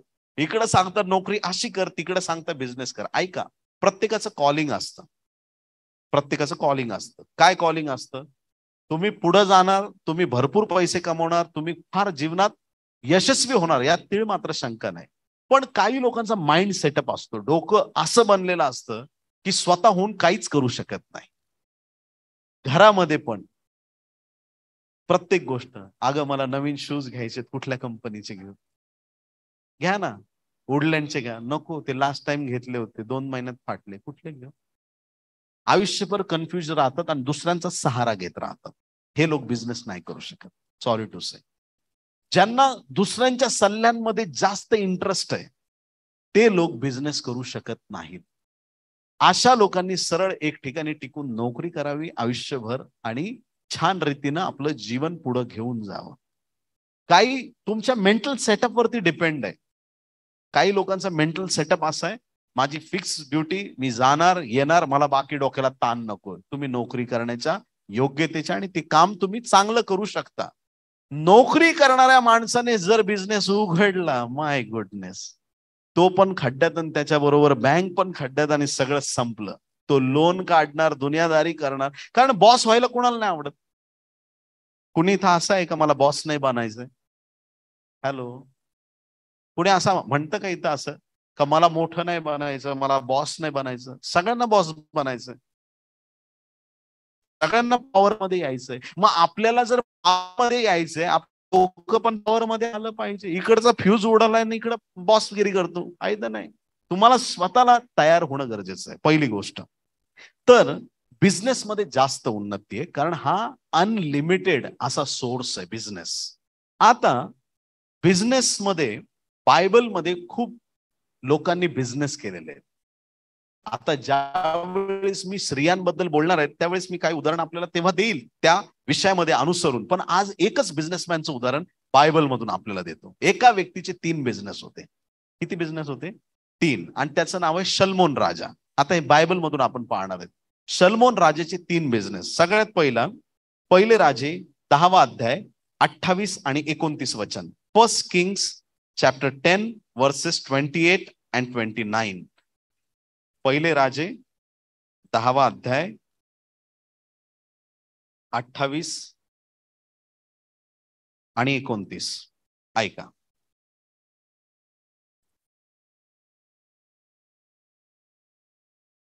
शल्मोनाचे घोडे मिसर देशातून येत. शल्मोन इस्रायल मध्ये राहतोय आणि त्याचे घोडे कुठून यायचे? लक्षात घ्या, दुसऱ्या देशातून घोडे येत आहेत. ऐका, राजाचे व्यापारी, राजाकडे व्यापारी होते, असिस्टंट. तो स्वतः व्यापारी आहेच, पण माझ्यासाठी तुम्ही व्यापार करा. राजा कुठे जाणार 10 ठिकाणी? ज्याला बॉस बनण्याची क्वालिटी आहे ना, त्याच्या जवळ त्याला लोक बाळगण्याची पण त्याच्यात क्वालिटी पाहिजे, लोक टिकवण्याची क्वालिटी पाहिजे. ऐकता तुम्ही? जर तुम्हाला बिझनेस मल्टिप्लाय करायचा आहे, फक्त मी एकटाच करणार, एकटाच कमवणार, एकटाच खाणार, एकटाच मारणार, तू पुढे नाही जाणार. तू नोकरी कर. याच्यात 2 आनंद आहेत. एक की तुम्ही उच्च पदावर गेल्याचा आनंद, आणि दुसरा आनंद आहे तुमच्यामुळे काही लोकांच्या घरात चूल जळते. बिझनेस करणाऱ्यांना हा आनंद मिळतो. प्रियांनो बघा, राजाचे व्यापारी घोड्याच्या एका तांड्याची किंमत ठरवून तांडेचे तांडे घेत. ठीक आहे, कुठून यायचे सगळे तांडे? मिसरवरून यायचे. एकेका रथास 600 शेकेल चांदी व एक घोड्यास 150 शेकेल चांदी देऊन ते मिसर देशातून आणीत. हित्ती व आरामी राजांसाठी असेच ते व्यापारी आणीत. ठीक आहे, या ठिकाणी बायबल स्पष्ट सांगतं की रथ आणि घोड्यांचा बिझनेस होता. रथ घोडे कुठून आणायचे? मिसर मधून. म्हणजे आजच्या भाषेत शल्मोन राजा इम्पोर्ट एक्सपोर्टचा बिझनेस करायचा. पहिला बिझनेस. कळालं? आयात निर्यात. कारण दुसरा देश आहे, दुसऱ्या देशातून घोडे आणि रथ यायचे जायचे. हे जे क्रय विक्रय हा इम्पोर्ट एक्सपोर्टचा जागतिक दर्जावरती त्याचा बिझनेस आहे, पहिली गोष्ट. दुसरा बिझनेस त्याचा ऐका, दुसरे राजे, 2 किंग्स चॅप्टर 9 वर्सेस 13-14. दुसरे इतिहास 2 क्रॉनिकल 9:13-14. दुसरे इतिहास 9:13-14. दुसरे इतिहास 9:13-14. हा, प्रतिवर्षी शल्मोनाकडे सोने येई, ते 666 किक्कार भरे. बघा, हा 666 आकडा इथं पण आलेला आहे. आणि एवढं सोनं त्याच्याकडे यायचं. याखेरीज आणखी सौदागर व व्यापारी आणि अरबस्तानचे सर्व राजे व देशाचे सुभेदार शल्मोनाकडे सोने चांदी आणीत. आमेन. दुसरा बिझनेस होता या राजाचा, अरबस्तान वगैरे तिकडून सोनं चांदी यायचं. दुसरा बिझनेस सोन्या चांदीचा बिझनेस होता. पहिला घोड्याचा रथाचा बिझनेस, दुसरा सोन्या चांदीचा बिझनेस. आता तिसरा बिझनेस सांगतो, फास्ट जाऊया थोडस, ऐका. दुसरे इतिहास 8वा अध्याय 1-6 वचन. दुसरे इतिहास 8वा अध्याय 1-6. 2 क्रॉनिकल्स चॅप्टर 8 वर्सेस 1-6. शल्मोनाला परमेश्वराचे मंदिर व आपले मंदिर बांधण्यास 20 वर्ष लागली. बांधायला सुरुवात केली. आता ऐका पुढे दुसरं वचन. त्यानंतर जी नगरे हुराम ह्याने शल्मोनाला दिली होती त्यांची त्याने मजबूती केली व तेथे इस्रायल लोकांना वसवले. परत काहीतरी बांधलंय, बांधकाम केलंय आणि परत इस्रायल लोकांना तिथं वस्ती करण्याची जागा दिली. पुढचं वचन. मग शल्मोनाने हमात सोबा नगरावर चाल करून तेही हस्तगत केले. नवीन शहर अजून हस्तगत केले. पुढे त्याने रानातील तदमोर, मागचं वचन परत घ्या. काही लोक खूप बायबल स्टडी घेतात आणि ते शिकवतात शल्मोनाने युद्ध लढलं नाही, पण मी तुम्हाला इथं वचनातून दाखवतो युद्ध लढलंय त्याने. पुढचं वचन, 4th वर्स. त्याने रानातील तदमोर आणि हमातातील सर्व भांडार नगरे यांची मजबूती केली. परत बांधकाम केलंय. शहर मजबूत करणं, त्याच्या भिंती बांधणं, त्याला मजबूत करणं, परत बांधकाम केलंय. पुढे 5वं वचन. त्याने वरचे बेत होरोन व खालचे बेत होरोन ह्या दोन्ही तटबंदी नगरांची मजबूती कोट, वेशी, अडसर यांनी केली. परत कोट बांधले, अडसर केले, सगळी तयारी केली, त्यांचे सगळं बांधकाम केलं. आणि त्या दोन्ही नगराला, आहे की नाही, आपल्या महाराष्ट्रात पण आहे वरचं पिंपळगाव, खालचं पिंपळगाव, आहे की नाही, गावामध्ये बऱ्याच ठिकाणी असतं. तसंच आहे हे पण. हा, दोन्ही नगरांची, वरच्या आणि खालच्या दोन्ही गावांमध्ये तटबंदी करून टाकली. 6वं शेवटचं वचन या. वालात नगर शल्मोनाची सर्व भांडार नगरे आणि त्याचे रथ व स्वार ठेवण्यासाठी नगरे या सर्वांची मजबूती केली. त्याप्रमाणे यरुशलेमेत, लबानोनात व आपल्या राज्याच्या सर्व प्रदेशात जे काही शल्मोनाला बांधकाम करावेसे वाटले ते सर्व त्याने केले. Construction business. आलं लक्षात? पहिला इम्पोर्ट एक्सपोर्ट, दुसरा सोन्या चांदीचा व्यापारी आणि तिसरा कन्स्ट्रक्शनचा बिझनेस. हे सगळे कामं केले म्हणून शल्मोन श्रीमंत आहे देवाच्या आशीर्वादाने. आमेन. Praise the Lord. ह्या सगळ्या बिझनेसकडे आता लक्ष देऊन बघा. पहिला बिझनेस कसला सांगितलं आणि काय आणायचा? घोडेरथ. घोडेरथ म्हणजे काय? वाहन. वाहन म्हणजे काय? गाड्या घोडे. आजच्या काळामध्ये गाड्या घोड्यांचा बिझनेस चालू आहे, चालू आहे. त्या काळात घोडेरथ त्यांचं वाहन होतं, आज गाड्या घोड्यांचा बिझनेस चालू आहे. दुसरा सोन्या चांदीचा, तेव्हा त्याने बिझनेस केला, आज पण तो बिझनेस चालू आहे. तिसरा बांधकामाचा, आज पण तो बिझनेस. असा करा की तो कधी बंद नाही पडणार.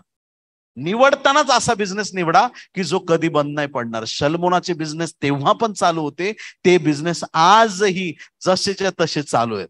त्याची नावं बदलली, कन्स्ट्रक्शन स्टाईल बदलली किंवा ते आयात निर्यात बदललं, पण बिझनेसचा मेन जो मूळ आहे, जर आजही शल्मोन राजा असता, आज पण तो जगात श्रीमंत असता. ऐकताय तुम्ही? Praise Lord. शल्मोनाचे 3 बिझनेस आपण पाहिले. आता बिझनेस करण्यासाठी तुम्ही काय करू शकता बिब्लिकल वे मध्ये?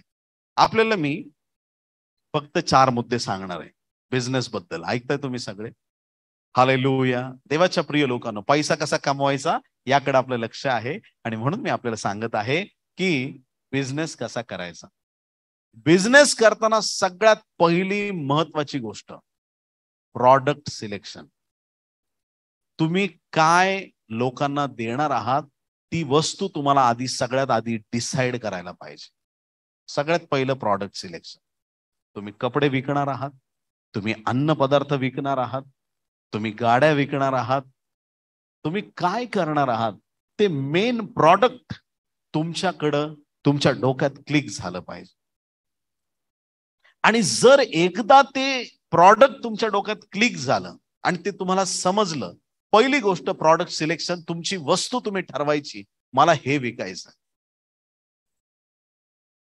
आणि मग त्या वस्तूचा रिसर्च करायचा, त्याच्यावर अभ्यास करायचा आणि ती वस्तू अगदी तंतोतंत त्या वस्तूबद्दल विचार करायचा. पहिली गोष्ट प्रॉडक्ट सिलेक्शन. दुसरी महत्वाची गोष्ट, ते प्रॉडक्ट तयार कसं करायचं. दुसरी गोष्ट, त्याचं प्रोडक्शन कसं करायचं, निर्माण कसं करायचं. पहिलं वस्तू काय असणार, पहिली गोष्ट. दुसरी गोष्ट, ते प्रॉडक्ट तयार कसं करायचं.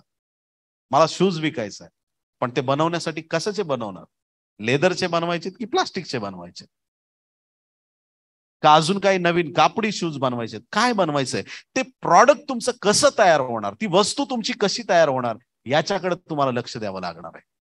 वस्तू निवडा, ती वस्तू कशी तयार करणार याच्यावरती काम करा. या दोन गोष्टी एकदा तयार झाल्या, काय बनवायचंय, चहा बनवायचं तर चहा बनवा, कारण चहा बनवणारे कुठं गेलेत तुम्हाला तर माहितच आहे, फार बोलायला नको, आहे की नाही. काही करा, काही करा, पण जगात तुमच्यासारखा दुसरा माणूस असता कामा नये. क्वालिटी मेंटेन करा कुठल्याही गोष्टीची. कुठलंही काम जगात कमी किंवा मोठं नसतं, लहान मोठं नसतं. जो बिझनेस तुम्ही करणार आहात, तुमच्या तोडीला जगात कोणीच उभं नाही राहिलं पाहिजे असं पक्क काम करा. साधा स्टॉल आहे तुमचा पावभाजीचा, ओके, पण तुमच्या रस्त्यावरच्या पावभाजीच्या स्टॉल वरती मुख्यमंत्री आला पाहिजे. काय डोंगर, काय झाडी, काय पावभाजी, क्या बात आहे, एकदम ओके. अशी क्वालिटी डेव्हलप करा. तुमच्या कामाची दाद सगळ्यांनी दिली पाहिजे. आणि आपल्या लोकांचा बिझनेस करताना सगळ्यात पहिलं मोठं चूक एकच होते, जिथं धंदा लावते त्याच्यावर मोठा क्रॉस लावते. लोकांना पहिला तिरस्कार, रे तुमचा, अरे असं करू नका. ऐकताय का तुम्ही, बिझनेसचं नाव देतानाच देतील शालोम, शांती, सलाम, बिझनेस सेंटर. अरे नका करू असं, हात जोडून विनंती करतो. तुम्हाला गपचूप घुसायचंय आतमध्ये, सक्सेस मिळालं सांगायचं, I am man of God, hallelujah, मी येशूला ओळखतो. हा, तू येशूला ओळखतो, आता कोण काय नाही करू शकत. तुम्ही सांगाल तर लोक तुमचा तिरस्कार करायला सुरुवात करतील. समजून हुशारीने वागा. येशूला लपवा किंवा तुमची साक्ष झाका नाही. तुम्ही चर्च नाही उघडलाय तिथं येशू गाजवायला. सुरुवात करताना बिझनेसचं नाव असं द्या जे जनरल असेल. सैतानाचा गौरव करणार तर देऊच नका, पण असं नाव द्या बिझनेसला की ते जनरल असेल. ख्रिश्चन कंट्रीमध्ये तुम्ही आहात, ख्रिश्चन नाव द्या. आमेन. तुम्ही समजा हे विस्डम काय आहे, त्याचा अर्थ काय समजून घ्या, तर तुमचा बिझनेस एक्सपांड आणि एक्सटेंड होणार आहे. तर तुमचा बिझनेस, नाही तर असं काही ग्रीक हिब्रू नाव आणा जे कुणाच्या बापाला कळणार नाही. जॉर्डन होमिओपॅथिक क्लिनिक आहे की नाही, कुणाला कळालं रे काय आहे, पण जाऊया चला, असं करा. सुरुवात संत गतीने करा, सेटल व्हा, नंतर तुमचे कस्टमर बरोबर देवाकडे वळतील. आमेन, हालेलुया. तुमची सेवा पण तिथून होईल, पण सुरुवातीला या गोष्टींची काळजी. वस्तू सिलेक्ट झाली, तिचं निर्माण करायचं कसं हे तुम्हाला कळालं. त्याच्यानंतर तुम्हाला एक महत्वाचा टप्पा आहे, तो म्हणजे कोण तुमची वस्तू खरेदी करणार त्यांचा शोध घ्या. आमेन. एखाद्याने ठरवलं दारूच्या बाटल्या विकायच्या, शाळेच्या बाहेर स्टॉल लावला, इतके फटके पडतील, इतके फटके. मार्केट सिलेक्शन महत्वाचं आहे. कुणाला तुम्ही काय विकणार. लेडीज कॉलेज आहे समोर आणि त्याच्या समोर तुम्ही मुलांचे जीन्स आणि टी शर्ट्स मिळतील. एक कोणी कुत्र फिरकणार नाही तुझ्या दुकानाकडे. बुडालाच तुझा बिझनेस, तुम्ही डोकं वापरलंच नाही तू. मार्केट सिलेक्शन तुम्हाला जमलं पाहिजे. तुमचं प्रॉडक्ट चांगलं आहे, तुमची क्रिएटिव्हिटी, तुमचं निर्माण करण्याची जी सगळी प्रोसेस आहे ती तुम्ही उत्तम केलेली आहे.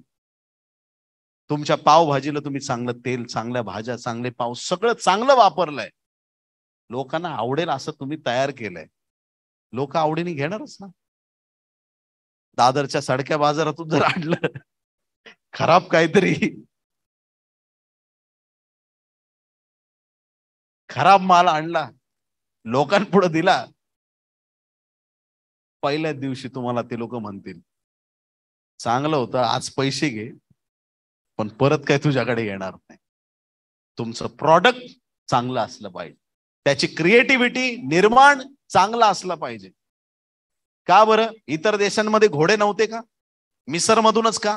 इजिप्त मधूनच का? कारण इजिप्तचे घोडे अख्ख्या जगात फेमस होते.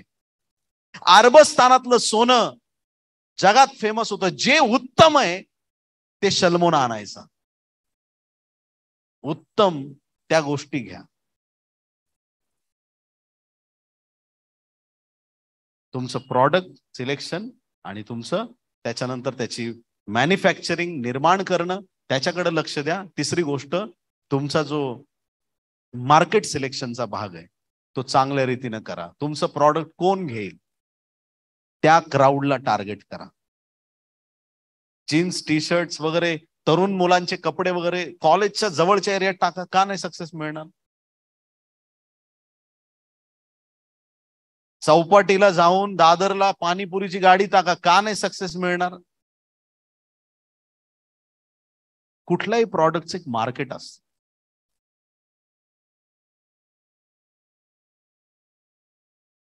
आणि त्या मार्केटला तुम्हाला शोधायला पाहिजे. प्रार्थनापूर्वक तुमचं ज्ञान, शल्मोनाला ज्ञान आहे, शल्मोनाने ते वापरलं आणि त्याचा चांगला वापर केला. तुमच्या ज्ञानाचा या 3 गोष्टीसाठी वापर करा. चौथा जो मुद्दा आहे तो म्हणजे सगळे कागदपत्र व्यवस्थित ठेवा तुमच्या बिझनेसचे. सरकारला किंवा आयकर विभागाला बिलकुल घाबरू नका. तुम्ही चोरी नाही करत, तुम्ही बिझनेस करताय. जो त्यांचा टॅक्स आहे तो भरून टाका. येशूने भरला भरला की नाही भरला? आपले लोक ना बिझनेसच्या सुरुवातीला, आणि मला टॅक्स आला तर मी काय, अरे तू कमवतोय करोड, दे की थोडेसे गव्हर्नमेंटला, गव्हर्नमेंटची उन्नती होऊ दे. गव्हर्नमेंटचा टॅक्स चोरला तर तुला काही फायदा होणार नाही एवढा. उलट नंतर येत्या दिवसात ईडी बीडी सगळं तुझ्या माग लागणार आहे. तुला करोडो अब्जो मध्ये जायचंय. दे की गव्हर्नमेंटचं जे आहे ते काय टक्के असतील देऊन टाक, मोकळा हो. पण राजरोसपणे तू बिझनेस करू शकतो ना. ऐकतं सगळे, गव्हर्नमेंटचे पैसे चोरू नका. कागदपत्र चांगले तयार करा. तुम्हाला कोणत्याच डिपार्टमेंटला घाबरायची गरज नाही. तुमचा व्यवसाय करोडोमध्ये जाऊ द्या, पण तुमचं जर आयकर विभागाशी तुमचं बरोबर नातं आहे, तुम्ही बरोबर सगळ्या गोष्टी वेळच्या वेळी गव्हर्नमेंटला भरलेल्या आहेत, तुम्हाला कुणीच अडवू शकत नाही. उलट गव्हर्नमेंट तुमचा सन्मान करेल.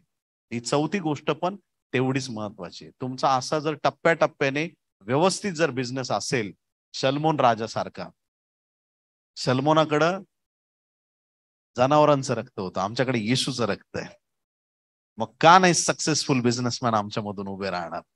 नक्कीच परमेश्वर त्याच्या लोकांना आर्थिक रीतीनं बलवान आणि मजबूत करणार. बोलो येशू मसीह की आमेन, हालेलुया. देवाच्या प्रिय लोकांनो, आता काही लोकांना प्रश्न आहे, एजंट बनलं तर चालेल का? LIC agent. एजंट म्हणजे मराठी भाषेत दलाल. घर विक्रीमध्ये मी दलाल बनलं तर चालेल का? असा असेल प्रश्न कोणाचा? बनू शकतो का? बनू शकता. ऐकता का तुम्ही?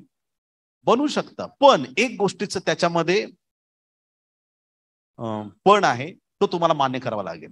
जर तुम्ही घर दाखवता आणि त्याच्यामध्ये तुम्हाला कमिशन मिळतं, एखादं प्रॉडक्ट तुम्ही विकता त्याच्यात तुम्हाला कमिशन मिळतं, हे का मिळतं? तुमची स्वतःची मेहनत आहे, ती तुम्ही घेऊ शकता. पण हे करत असताना दोघांनाही फसवायचं नाही. याला सांगायचं मी एवढे एवढे घेईल तर तुझं काम करेल, मी तेवढे तेवढे घेईल तर तुझं काम करेल. काही लोक ह्याला जाऊन सांगतात तो मला काय देत नाही, मी तुझ्याकडून एवढे घेईल, तो मला काय देत नाही तुझ्याकडून. नंतर ते दोघं भेटले का मग खलास, याचा संपर्क संपला. तर हे जे काम आहे, तुमच्या मेहनतीचे पैसे घ्या. LIC एजंट आहेत, तुमच्या मेहनतीचे पैसे घ्या. घर दाखवणारे एजंट आहेत, एका कामातले किंवा एखाद्या प्रोसेस मधले तुम्ही एजंट आहेत, तुमच्या कष्टाचे पैसे घ्या. ते घेण्यास लाजू नका किंवा त्याच्याबद्दल पण कोणाला फसवू नका, एवढं मात्र करा. आमेन. बोले येशू मसीह की हालेलुया. प्रभूची स्तुती असो. त्याच्यानंतर एक आत्मा आहे जो बिझनेसमध्ये कामामध्ये जरा धोकादायक आहे. ऐकताय का? एक आत्मा आहे तो डिस्टर्ब करतो, आणि तो आत्मा आहे कर्ज काढण्याचा आत्मा. कोणता आत्मा? सगळे ऐकताय की नाही? एक 5-7 मिनिटात थांबणार आहेत आपण, कारण 2 सेशन घेण्यापेक्षा एकातच संपलेलं बरं. आमेन. काय आमेन मधला पॉवर राहिला नाही तुमचा. हो हालेलुया. प्रभू तुला धन्यवाद. तुम्ही श्रीमंत होणार आहे, थोडा ऐकायची सवय ठेवा. हालेलुया. Praise the Lord. आज नंतर तुमचे दिवस देवाला बदलायचे, तयार व्हा. आमेन. कर्ज काढण्याचा एक आत्मा आहे प्रिया. काही लोकांना गरज नसली तरी ते कर्ज काढत राहतात. थोड्या थोड्या गोष्टीला कर्जच काढत राहतात. फक्त कर्ज काढत राहणं, व्याज भरत राहणं, फक्त गरज नसताना पण. काही लोक थोडं चांगलं चालायला लागलं की ऋण काढून सण करणं म्हणतात ना, असा भयंकर प्रकार काही लोक करतात. नाताळ नाही केला तरी चालेल. कर्ज काढून नाताळ करायचा असेल तर तो नाही केला तरी चालेल. देव विचारणार नाही का रे तू 2021 मध्ये नाताळ का नाही साजरा केला, तुला घेऊ का नको स्वर्गात आता. अरे चल जाऊ दे, नाही झालं तर नाही झाला. सगळे नवीन कपडे घालतील, घालू दे, पण कर्ज काढून बिनकामाचे उद्योग करायचे नाही. आमेन. हा कर्ज काढायला लावणारा आत्मा आहे, जेणेकरून तुम्ही अजून खाली याल. देवाने तुम्हाला कर्ज देणारं बनवलंय. कुणाला आमेन म्हणता येईल का? तुम्ही लोकांना द्याल पण तुम्हाला घ्यायची गरज पडणार नाही. तुम्ही संपन्न असाल. मग आपल्याला संपन्न व्हायचंय, आम्हाला आशीर्वादित व्हायचंय. एखाद्या परिस्थितीत आतापर्यंत तुम्ही अडकले असाल, पण आज नंतर निर्णय घ्या, मी कर्ज काढणार नाही बिनकामाचं. आमेन. अरे काय हिम्मत आहे की नाही बोलायला? हालेलुया. आज नंतर मी कर्ज काढणार नाही. कोणी कर्ज मागितलं तर मी कर्ज देईल, पण मी कर्ज काढणार नाही. कर्ज द्या पण बिनव्याजाचं द्या. आमेन. योग्य समयी देवाला विचारून सत्सद विवेक बुद्धीने कर्ज घ्या. घर तुम्ही घेताय समजा एखादं, तुमचा पगार 10,000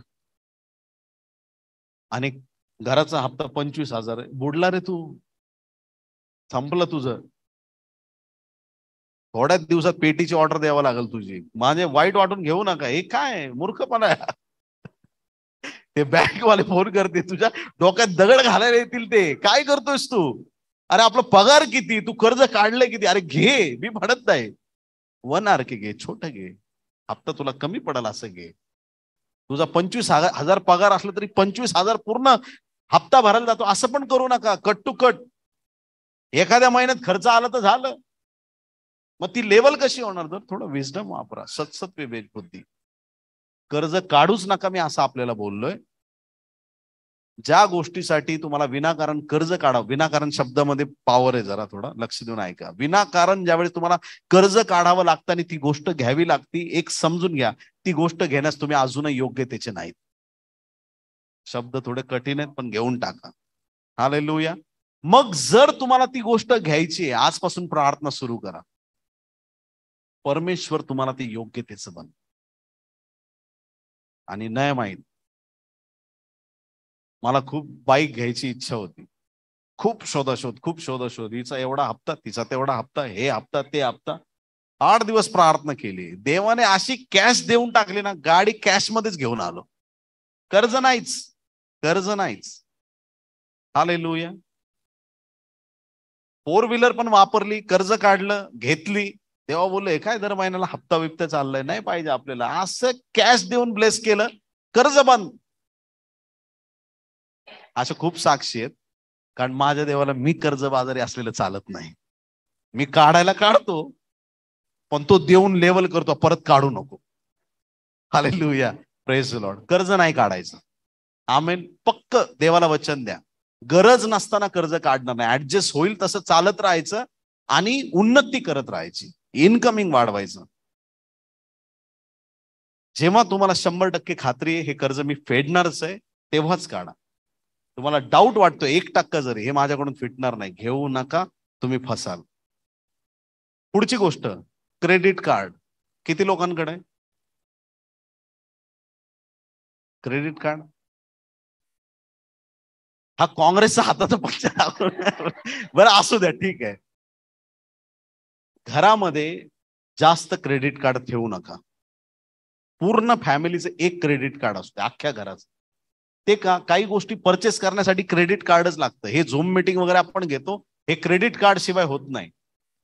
आमच्याकडे बरेच होते, पण देवाने जसं रिव्हील केलं सगळे बंद केले. जे गरजेचे आहेत 1 का 2 तेवढंच चालू ठेव. कळतंय आपल्याला?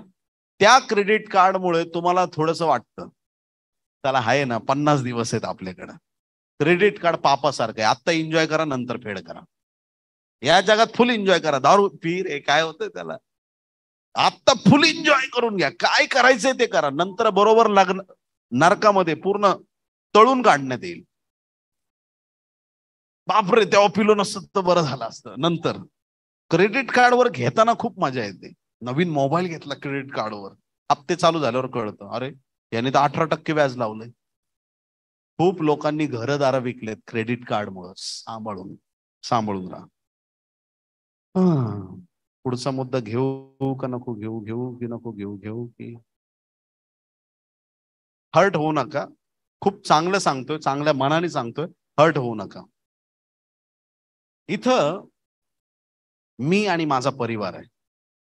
असं उदाहरणार्थ, मी, माझी पत्नी आणि एक मुलगा आहे, फक्त एवढेच आहेत, 3 जण. त्याच्यानंतर माझे नातेवाईक आहेत, माझे भाऊ बहिणी, अंकल आंटी, काका मामा, असे 100 लोक आहेत.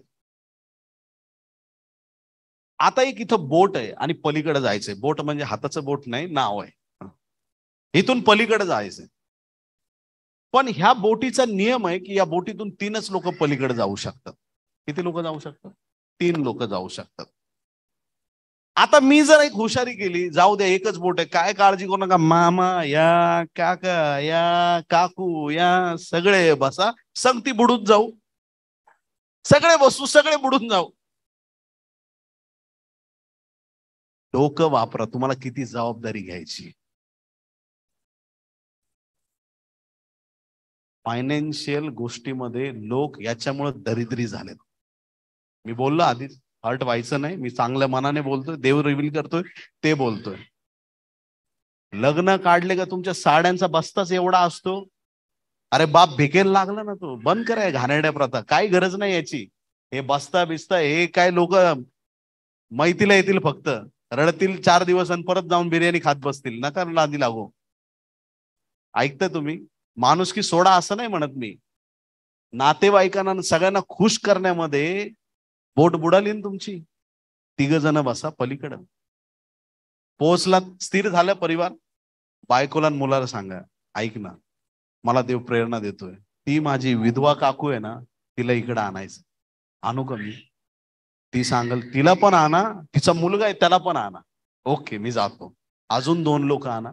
तुमची पॉवर वाढवत जा मदत करण्याची दुसऱ्यांना.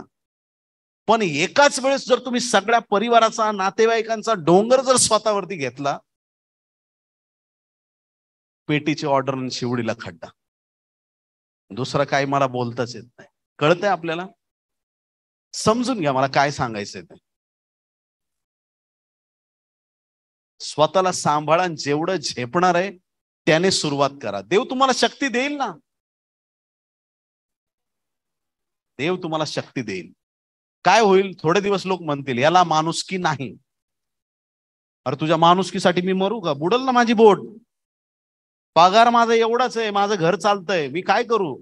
माझा दशमावून जातोय, माझं देवाला देणं आहे, माझ्या घराचा लाईट बिल आहे, माझ्या मुलांची फी आहे, हे सगळं करतोय. तुला कुठून हे करू? तू पण कामाला जा की. नसल तर मी शोधतो काम तुझ्यासाठी, असं म्हणा, मदत करा इतरांना. पण आर्थिक जबाबदारी घेताना थोडं विचारपूर्वक घ्या. उगाच लोड करून घ्याल, पोट बुडलीच म्हणून सांभाळून राहा. आमेन. सर ते शेवटी 5 गोष्टी आपल्याला सांगणार आहे, मग थांबणार आहे. ऐकताय का? नक्की ऐकताय? सगळ्यात पहिली गोष्ट, धन तुमच्याकडे येणार आणि येतंय आता सध्या, पण तुमची एकच गोष्ट चुकतेय की तुम्हाला ते टिकवता येत नाही. धन आलेलं टिकवायला सुरुवात करा. आलेलं धन ज्यावेळेस टिकतं माणसाकडे, तेव्हा तो संपन्न होतो. आलेलं खर्च करत राहत. या महिन्यात 1,00,000 आले, ऍपल प्रो 13 घेतला. पुढच्या महिन्यात 2,00,000 आले, बाईक घेऊन टाकली. तू आयुष्यात कधीच पुढे जाणार नाही. तू नुसतं घेत राहशील, देव तुला देत राहील, तू फक्त खर्च करत राहशील, काही फायदा नाही. गरज नसणाऱ्या गोष्टींमुळं असं घडतं. पहिली गोष्ट, संपत्ती आल्यानंतर, धन आल्यानंतर ते टिकवून ठेवा, तुम्ही संपन्न व्हाल. दुसरी गोष्ट, ऐका बरं का, बिनकामाच्या वस्तू विकत घेऊ नका, नाहीतर थोड्या दिवसांनी कामाच्या वस्तू विकाव्या लागतील. कळालं?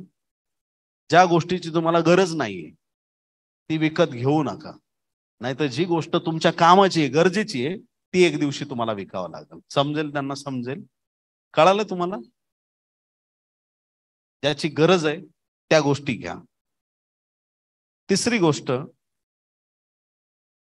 इन्कम टॅक्स आपला भरा आणि स्वाभिमानाचं जीवन जगा.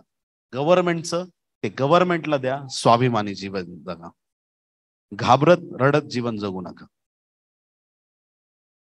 चौथी गोष्ट, ज्या गोष्टीची किंमत येत्या दिवसात वाढणार आहे त्या गोष्टी खरेदी करा. ज्या गोष्टीची येत्या दिवसात किंमत कमी होणार आहे, शक्यतो शब्दाकडे लक्ष द्या, शक्यतो त्या गोष्टी घेणं टाळा. जमीन घेतली, पैसे वाढणार आहेत. घर घेतलं, पैसे वाढणार आहेत. गाडी घेतली, पैसे कमी होणार, नंतर भंगारमध्ये जाणार हळूहळू. बिनकामाची घेऊ नका. गाडी घेताना पण खूप विचार करा. घरामध्ये किती 2 नाही तर 3 माणसं, हा घेतो इनोवा, मोठी गाडी, एकदम सगळा पैसा टाकून रात्री तिच्यातच झोपत जा.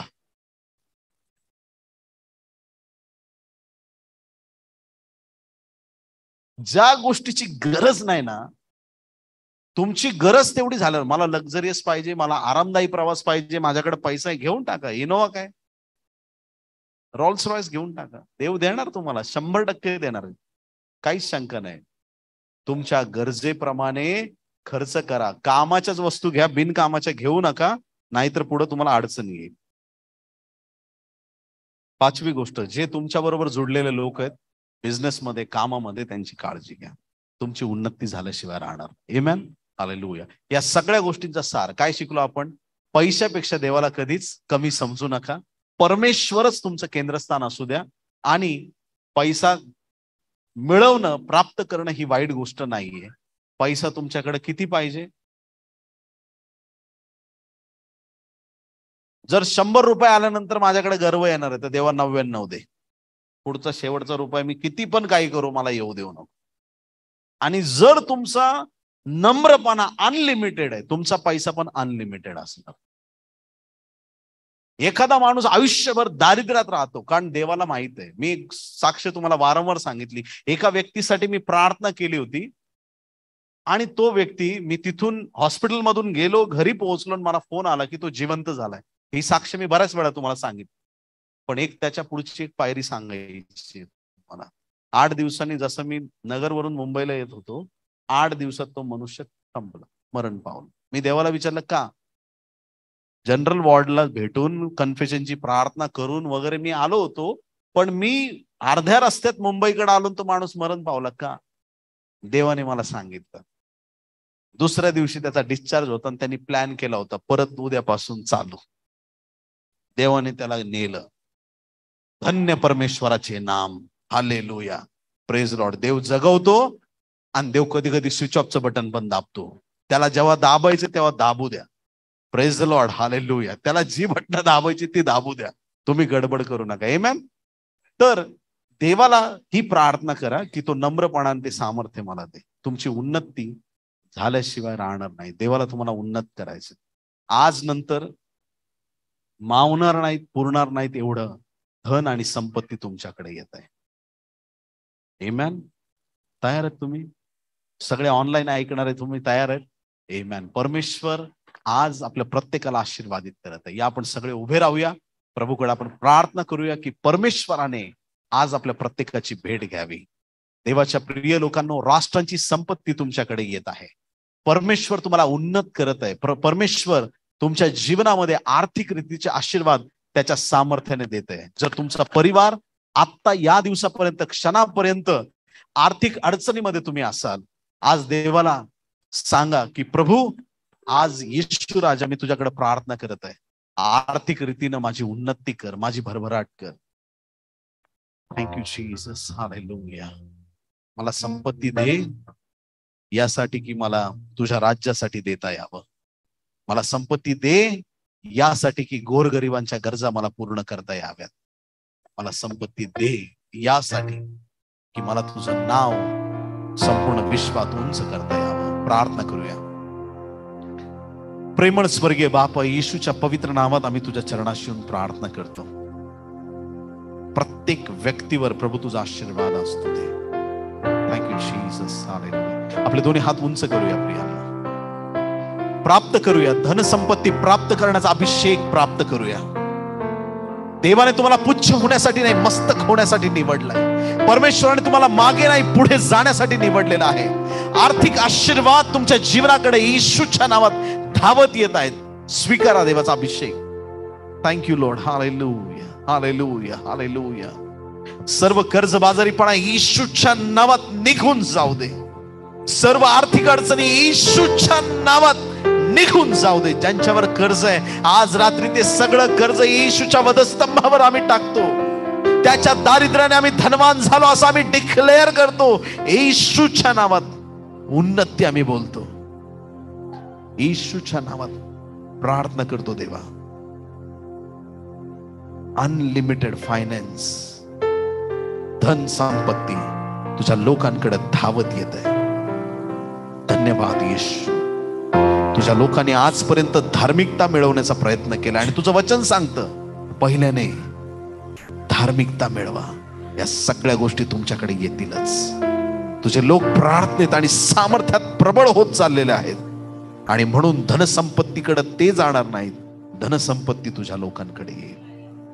धन्यवाद पिते, आमची प्रार्थना आज तू जमेस धरली. इथून पुढचा वेळ तुझ्या हाती घे आणि आज नंतर असंख्य साक्ष आम्हाला ऐकायला मिळू दे. तुझा दास या नात्याने डिक्लेअर करतो. आज आम्ही 11 ऑगस्ट 2022 या दिवसामध्ये आहोत. ज्या ज्या कानांपर्यंत हा संदेश गेलेला आहे, असे माझे प्रत्येक भाऊ बहीण, लहान थोर, प्रत्येक परिवार 31 डिसेंबर 2022च्या आत कर्जातून 100% मुक्त होतील. येशूच्या नावात आम्ही डिक्लेअर करतो, तुझा आशीर्वाद, सगळं कर्ज येशूच्या नावात निघून जात आहे. तुला धन्यवाद देतो. या वर्षी बरकतीचा अनुभव तुझ्या लोकांना दे. या वर्षी प्रभू प्रॉस्पेरिटी काय ते प्रत्येकाला कळू दे. धन्यवाद प्रभू, आमची प्रार्थना ऐकली. इथून पुढचा वेळ तुझ्या हाती घे आणि तुझं गौरव होऊ दे. ही सर्व प्रार्थना उद्धारक येशू याच्या गोड, पवित्र आणि सर्वोच्च नावात मागतो म्हणून पिते आहे. Amen, amen, amen. Praise the Lord.